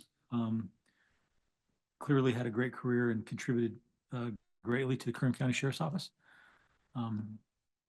But given the parameters set, I'm not entirely sure that it meets the overall requirements that we're looking for. Any additional comments or discussion? Oborn, what he said. Okay, so let's do it this way. Is there a motion to nominate or to receive the nominee or recommend a winner for Lifetime Achievement for Bill Smallwood? Okay, seeing none, then that nomination would die. That motion dies. Okay, so we will move on to the Bud Hawkins Exceptional Service Award. If I may ask a question, in regards to the guidance that was talked about, where can I find that information, or if it's just a matter of experience? As far as the definition and criteria? Yes, So sir. it's on the Post website. They have an award section that has the definition for each, and then kind of what the nomination criteria is on there. And that's where I pulled this from. That's why I provide it here as well, though, just for consideration. But yeah, it's on the website. Thank you. Okay, 2024 Bud Hawkins Exceptional Service Award. So excellence in service and setting high standards is the foundation upon which the California Commission on Peace Officer Standards and Training stands. Attaining excellence on a continuous basis is a result of many dedicated staff, subject matter experts, the Post Advisory Committee, and Post Commission members. This annual award recognizes all these individuals, but most particularly those who have demonstrated sustained effort over time. These few individuals have made a difference and a lasting contribution. Their creativity, perseverance, and dedication to improve the California law enforcement profession is recognized with this Exceptional Service Award. Annually, the Commission may bestow this award upon one or more individuals and record their names on a perpetual award at post. Recipients receive this award at the June Commission meeting, and to preserve the exceptional service nature of this award, the Commission reserves the prerogative of not issuing the award in any given year. The selection criteria focus on an individual's contributions, legacy, dedication, and exceptional service. Number one, contributions. This individual shall have made a significant contribution or contributions in furtherance of Post missions and goals. Two is legacy. The contribution shall have made a sustained impact upon Post and California law enforcement. Three is dedication. There shall be evidence of individual dedication, perseverance, overcoming obstacles, or collaborative efforts with the law enforcement and/or training community. Number four, exceptional service. There shall be evidence that these contributions represent exceptional service. With that, we have two nominations this year for the 2024 Bud Hawkins Exceptional Service Award. The first is that of Lieutenant Casey Hill of the Stanislaus County Sheriff's Office, and the second is Kimberly Zaragoza from the Contra Costa County Sheriff's Office Law Enforcement Training Center. With that, I would open the floor to any discussion, comments with regards to these two nominations and this award. Pacheco, with a couple comments. I've had the opportunity to see firsthand Lieutenant Hill's work at the Regional Academy. We use that academy primarily for our recruits, and since they started, I think after 2021, they started the problem-oriented or scenario-based training. Again, a marked improvement. We have not lost one trainee an FTO due to the performance since that program has started. I know that Post has recognized them, and they're able to speak at some seminars that Post put on to regional academies throughout the state that really put the Valley and the mark. LAPD was asking them how they were doing it, essentially. I know that they won the organization award last year, and that was as a department, but Lieutenant Hill's work in the wellness space and just training in general was a big part of that. So not biased, but I definitely have seen the outcome of his work, and it's really changed the Valley law enforcement. So my nomination would be for Lieutenant Hill. Thank you. Just a comment, Warren. It really makes a difference when you have a lot of support and people write letters and they say all these wonderful things about folks, and then it makes you wonder about, well, what about the other person? Maybe they're not as good or whatever. So I went with Kimberly Zaragoza. Again, I was looking at her letters of recommendation from folks and the amount of time that she spent in the field and her work.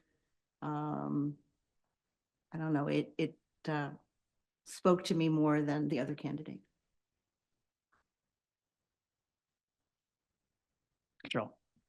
I also nominated Kimberly, or not nominated, I also support Kimberly Zaragoza.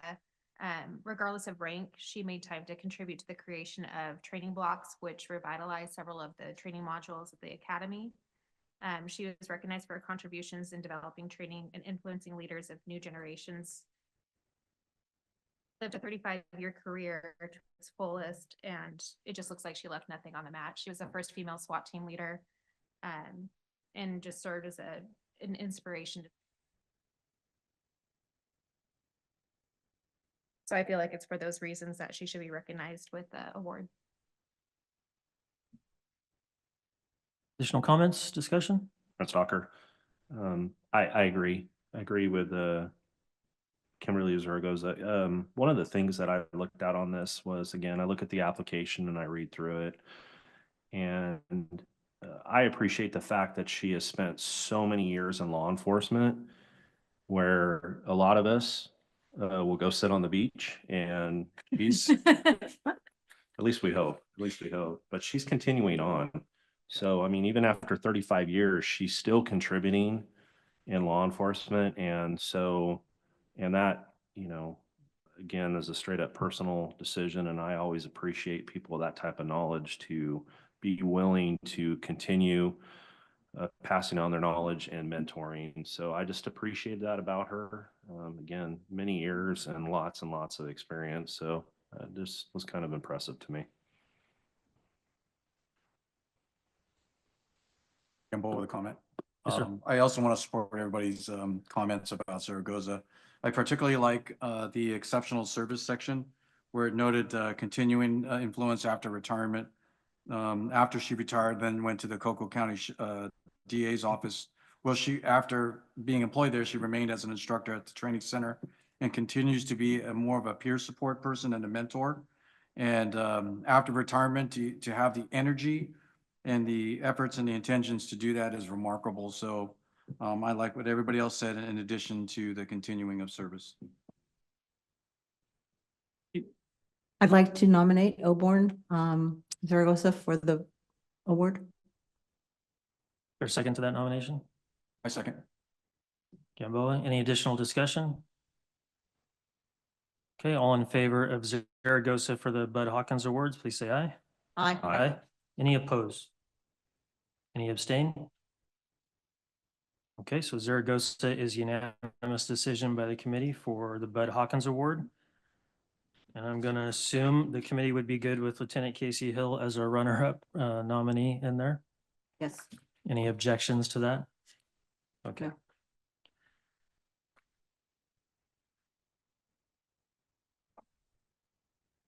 Okay, that concludes the awards section, and I will now move on to advisory committee member reports. This is the time for advisory committee members to report on any items from their respective organizations. And I'll start here to my left with Lieutenant Stalker.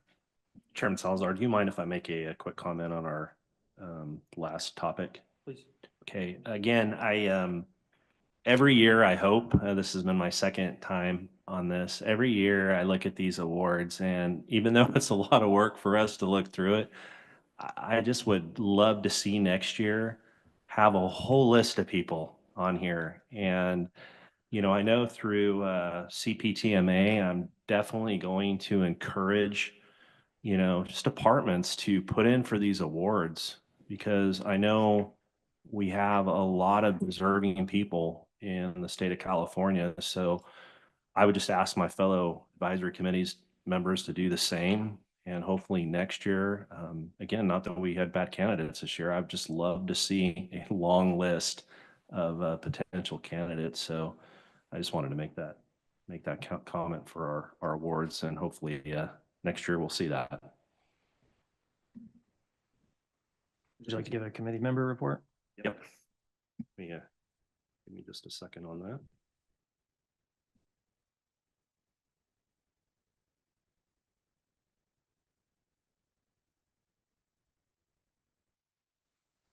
Got for CPTMA, I've got a few topics to cover, and hopefully I can get through these notes okay. The first thing I'd like to just advise on for CPTMA, this year we are planning on holding 2 training needs assessments workshops. And this has been announced to the chiefs and sheriffs meetings, so we're hoping to get a good turnout. And we're just right now curious to see, you know, the different needs throughout the state of California. So we're looking at doing that, which again, I'm excited about. And I'm hoping to be able to report some of our findings back to the advisory committee meeting in June. And happy to report that our post consultants will also be attending the training needs assessment meetings as well. Another topic, CPTMA is working with our local dispatchers regarding developing a workshop for new dispatch commanders. This workshop is aimed at improving the knowledge, skills, and success of anyone who is assigned to oversee a dispatch center and the subculture of dispatch center. This is just something new that in, you know, part of CPTMA that we were kind of thinking about and roundtabling a little bit is sometimes departments have, depending on how your department's ran, has a pretty good mix of supervisors that come through a dispatch center. And so we were trying to figure out ways to improve, you know, just the supervision of that. And so we were thinking about looking into possibly, you know, developing either a course for dispatch commanders or at least a workshop to help new commanders with dispatch, because sometimes they don't understand the ins and outs of the dispatch center. CPTMA is continuing to hold the course. We've got a course that we hold, designing and building training courses. And again, we've put that on in Madera. It was really successful, and it's just helping people who have ideas to put courses on. It just kind of helps them with the knowledge of how to do it. For CPTMA, we're really lucky because our director, Fred Johnson, just has tons and tons of knowledge in this, just with his background in law enforcement and working with like being a coordinator at the academy. We're very lucky. He's got a lot of knowledge, and he wants to, again, help and assist people who are interested in basically designing courses. So that's something that we are definitely looking at. And one of the things that I just want to, it's more of a statement, but the last few months in my career, directly working in patrol, one thing I just want to mention is how incredibly effective the drone system's been. I have seen firsthand the use of indoor drones for searching, and it just absolutely is amazing to me what a great officer safety tool that is. Looking back when I first started in law enforcement, to go in and search a big warehouse with multiple floors could take, to do it right, could take, you know, an hour or two. Last month, I watched a deputy. I'm not real tech savvy, but he's basically wearing some goggles, sitting by his car, and cleared a warehouse with an inside drone in about 5 minutes. And obviously, if you come across somebody that's not law enforcement friendly in there. The worst that's going to happen is you're going to lose your drone versus an officer. And so I'm just a big proponent based on just personal knowledge of what I've seen. So I'm hoping that throughout the state that the drone program will continue to grow. And again, I'm hoping that, you know, we just have basically good presenters that put on these drone courses. Because personally, I'd love to see a drone in every single, I know this isn't reasonable, but I'd love to see a drone in everybody's trunk in a patrol car, just based on what I'm seeing. Because then again, departments vary based on what they have, but really what I'm looking at is how quickly a drone is identifying suspects or making an area safe for officers to go in. And then when you see a drone work in, or basically coincide with a canine officer, I just personally believe that it is going to save a lot of officers' lives in the future. So I'm hoping that as a law enforcement community that we grow basically with the drones. And last thing to cover is I just want to, again, quickly let everybody know CPTMA rebranded from Capto. So I think a lot of people remember Capto, and it's the same, we have the same concept, but again, a name change. So, but with that in mind, some of the things that we're looking at is we're not just doing department-wide training with managers, but we're also wanting to include FTOs, dispatch, detectives, and so on. So again, we're taking the Capto concept, but we're expanding. And so we're really looking at dispatch right now to bring on, you know, training for dispatch, and again, FTO, detectives, anything that we can do in CPTMA, that's what we're looking at. So, and again, we're slowly trying to build on that, but that's our goal. So that's all I have. Thank you. Thank you. Mr. Pacheco. Yes, from CPOA, we, for the first time, I think ever, if not for at least quite a long time, had our last conference last year virtually. Kind of on par with some of the topics we were talking about today relative to the 832 conversation. I would just ask that it's on Post's radar and the commission's radar that with every mandated training that comes down to, I would say all agencies, but I would consider myself a mid to smaller size agency.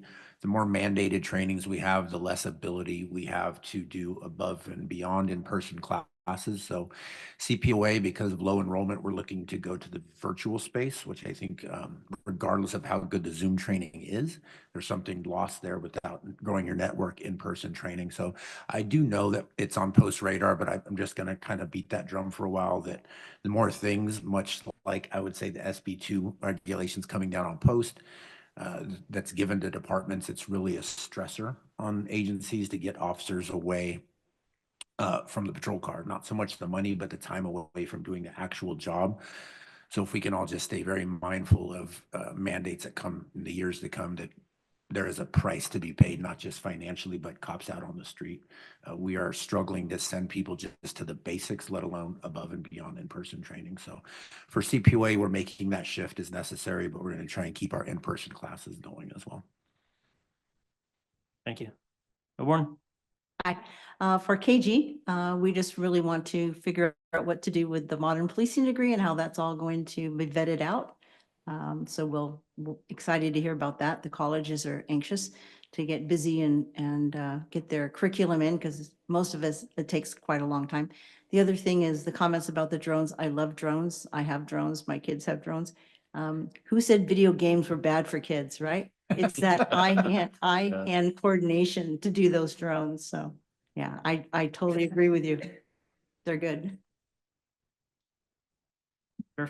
Thank you. There's a lot of stuff that California State Sheriff's Association is paying close attention to. One area that I will highlight today, because I think it potentially has a direct impact on law enforcement officers working the streets today, has to do with the recent change in federal position with regard to immigration enforcement with the Trump administration. It is a new day, if you will, with regard to immigration enforcement. I know that as sheriff, I have received a letter from the Attorney General of the United States informing us as to the risks associated with not cooperating with, or in some respects interfering with, immigration enforcement. And also received guidance from the California Attorney General advising law enforcement agencies the risks or exposure that we have if we do cooperate or somehow engage in enforcement with ICE. So sheriffs in particular and law enforcement in California are in a very challenging position right now. But one of the things that came to our attention last week was the fact that the U.S. Immigration ICE entered approximately 700,000 administrative warrants into NCIC. And I think it's important for officers to understand what an administrative warrant is versus what a judicially authorized or issued warrant, and the limitations that an administrative warrant has in terms of local law enforcement's ability to enforce them.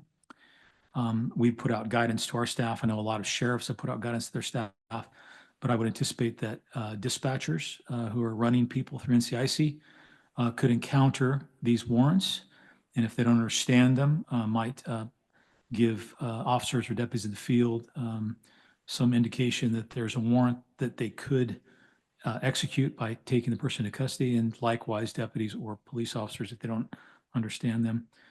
Our ability as local law enforcement officers, as many of you know, to enforce an administrative warrant issued by ICE is prohibited by Senate Bill 54.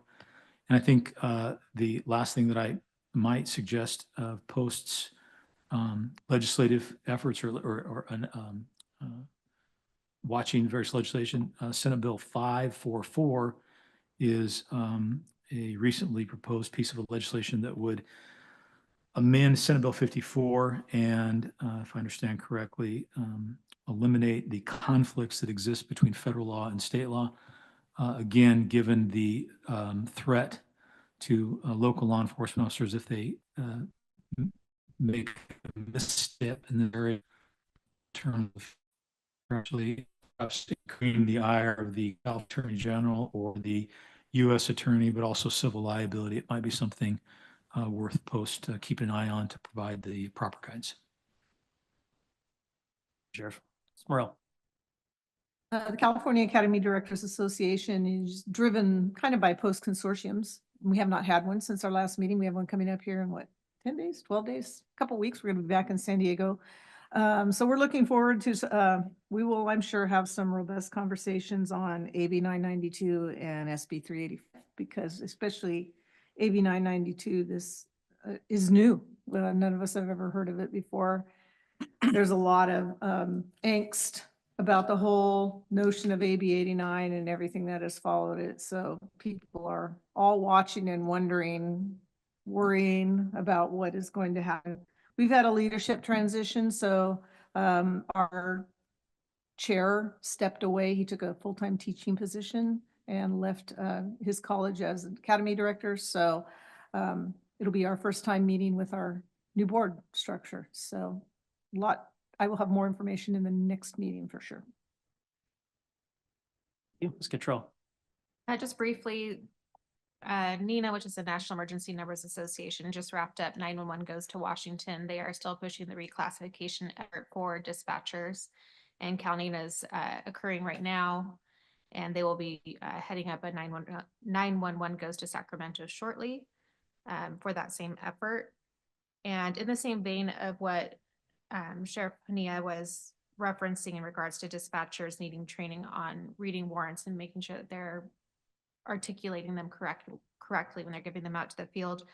With the passing of Prop 36, we're seeing a large increase in demand for rap sheets being run from the field to see if those who are being arrested qualify for the Prop 36 holds. And so my recommendation for post is just to make sure that we're offering those trainings. I know they're for free via Clue, but some people don't have access to that website. And then not just to have the burden of interpretation of rap sheets fall on your records clerks or your dispatchers or your records technicians, but make sure that your patrol staff know that they're testifying to what's in that rap sheet and that they should be able to interpret that information as well. Thank you. Cordova. Yes, thank you. So on behalf of the California Community Colleges, we're 116 community colleges throughout the state of California. We serve over 2.1 million students throughout the state, as well as the largest in the nation of a higher education institute. So we've implemented our Vision 2030 document plan that really focuses on being able to provide some primary goals and some strategic initiatives and directions to be able to help support the students get into a high wage, high earning career and opportunity. So I say that with the pretense of being able to respond back to some of the conversations where it is our initiative or my initiatives within the workforce division itself to improve upon our relationship with our partners that we have throughout the community, throughout the state of California, and really become a little bit more effective in that supporting each other as we work on the workforce development side of the house. So if there's ever an opportunity to engage in a collaborative or engage in like a career fair or a job fair or something where you might be looking at hiring or having a need, we've got, like I said, there's 6.8 million students that have graduated from high school without any credential or credits that are applicable. So our outreach is to be able to help provide a foundation for those individuals, our adult learners, to get into the workforce. And organizations such as yours, as you guys know from personal, growth and development, is very lucrative. It can become a lifetime award and an achievement. So however we can help and participate in that activities engagement, please feel free to reach out to myself as a representative of the state for the community colleges. And again, thank you for your time and appreciation for being here. Thank you. Chief Ponce. So the California Highway Patrol, we currently have 3 academy classes going at one time. We have one that'll be set to graduate on the 21st of this month with 127 cadets. Hopefully we'll make it. So then we have the 2 other classes in there. So we stand at the ready. We have new officers going throughout the state where we normally would not have new officers going. So it's kind of making training areas out of a lot of areas that weren't. So we're sending a lot of people through our FTO courses too. So we're just happy to partner with everybody here and continue to work, making our profession great. So thank you. Thank you. Ms. Rosa. Hi, Alicia Rosa from representing PORAC. Well, everybody already kind of said what I was going to say, and I was really excited to talk about our vacancies, but it doesn't seem like CHP is having as much of an issue as we are.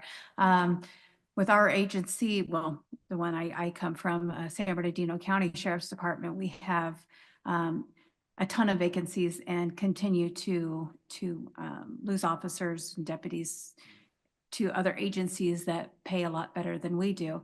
So we are being innovative. And so I thank you for bringing up the community college. I'm not in charge of recruiting, but we also offer plenty of advice to our office of the sheriff on ways that we think, we can get officers and how we can kind of mitigate some of the retirements that are happening. Obviously, PEPRA has really hopefully there's legislation on the horizon, and I know there is. Maybe turn back some of that, force you to work until you're 57. So we're hoping some new legislation will help with that. But we're also dealing with immigration. And some positive note is Prop 36 does seem to kind of bring some new revitalization and some energy into our deputies who do feel like they can actually do cop work again. So that's exciting. But other than that, that is what's going on in the Inland Empire. Wonderful Inland Empire. That's awesome. Jimbo. Okay, thank you very much. Representing private presenters is a larger task than I thought it was going to be. One of the experiences I had is trying to get a list of all the private presenters and post-certified private presenters in California, and it was the daunting task that AI can't even do. So I've been trying to, what I've done is I emailed as many presenters that I know to let them know that they have representation at the advisory committee. Some of the presenters that I did have talks with around the state, they did have a question I want to pose out here for post, and that is, are there any future reviews coming up for the post plans 1 through 4?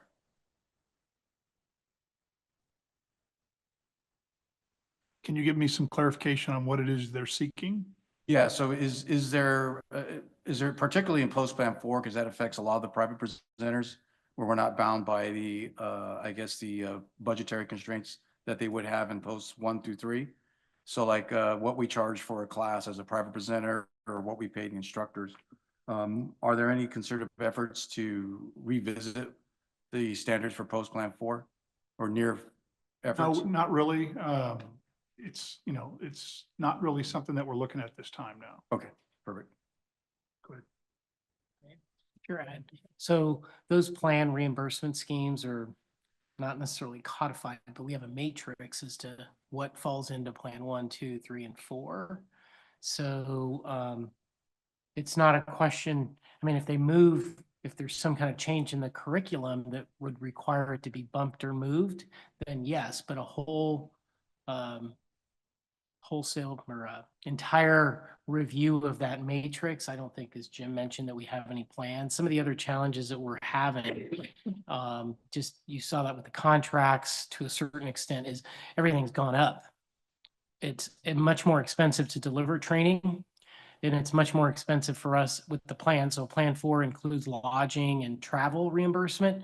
The lodging rates have gone up for the state of California, as have the food per diem rates. So we're factoring all that in as to when we're going to burn through our local assistance money. So the short answer is no, but the matrix is the matrix. If it's a use of force course that's mandated by the legislature, it gets plan whatever it is. It's usually a plan 1 or a 2, or and if no money for that course, or it's not a priority, it's usually a plan NA. And there's no skin in the game from post. Okay. Thank you. Yep. Okay, thank you. And I'll close it out with from the California Police Chiefs Association. Next week is our annual conference in Riverside. So we're looking forward to that. And then obviously, as you heard from Post earlier, it's legislative season. And so we're just dealing with a number of legislative items that are on our radar. One of those being, we've heard a lot of today, AB 992, which is the law enforcement education requirement.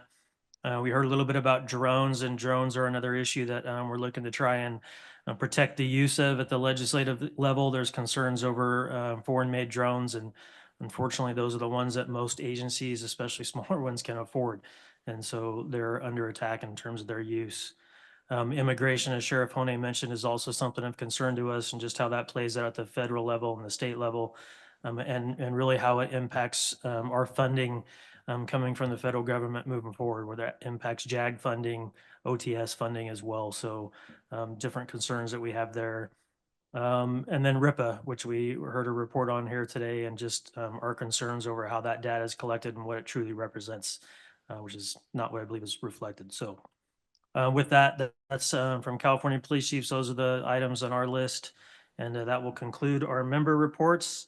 And I will move on to commissioner comments. I don't believe we have any commissioners present at the moment, but. That's correct. We had Chair Long was here for the entire meeting up until the awards, and Sheriff Nieto came in during the meeting also, and they both have left at this time. Okay, thank you. We'll move on to old business, and there is no old business for discussion, so we'll go to new business. Are there any new business items from the committee? Seeing none, we will move on to future meetings. Upcoming advisory committee meetings will be held on June 3rd of 2025 at Post headquarters in West Sacramento. And then again on December 2nd, 2025, also at Post headquarters in West Sacramento. And with that, we will adjourn today's meeting. Thank you for all of your input and discussion. I think it was productive. Appreciate you being here, and we'll see you next time. Meeting adjourned.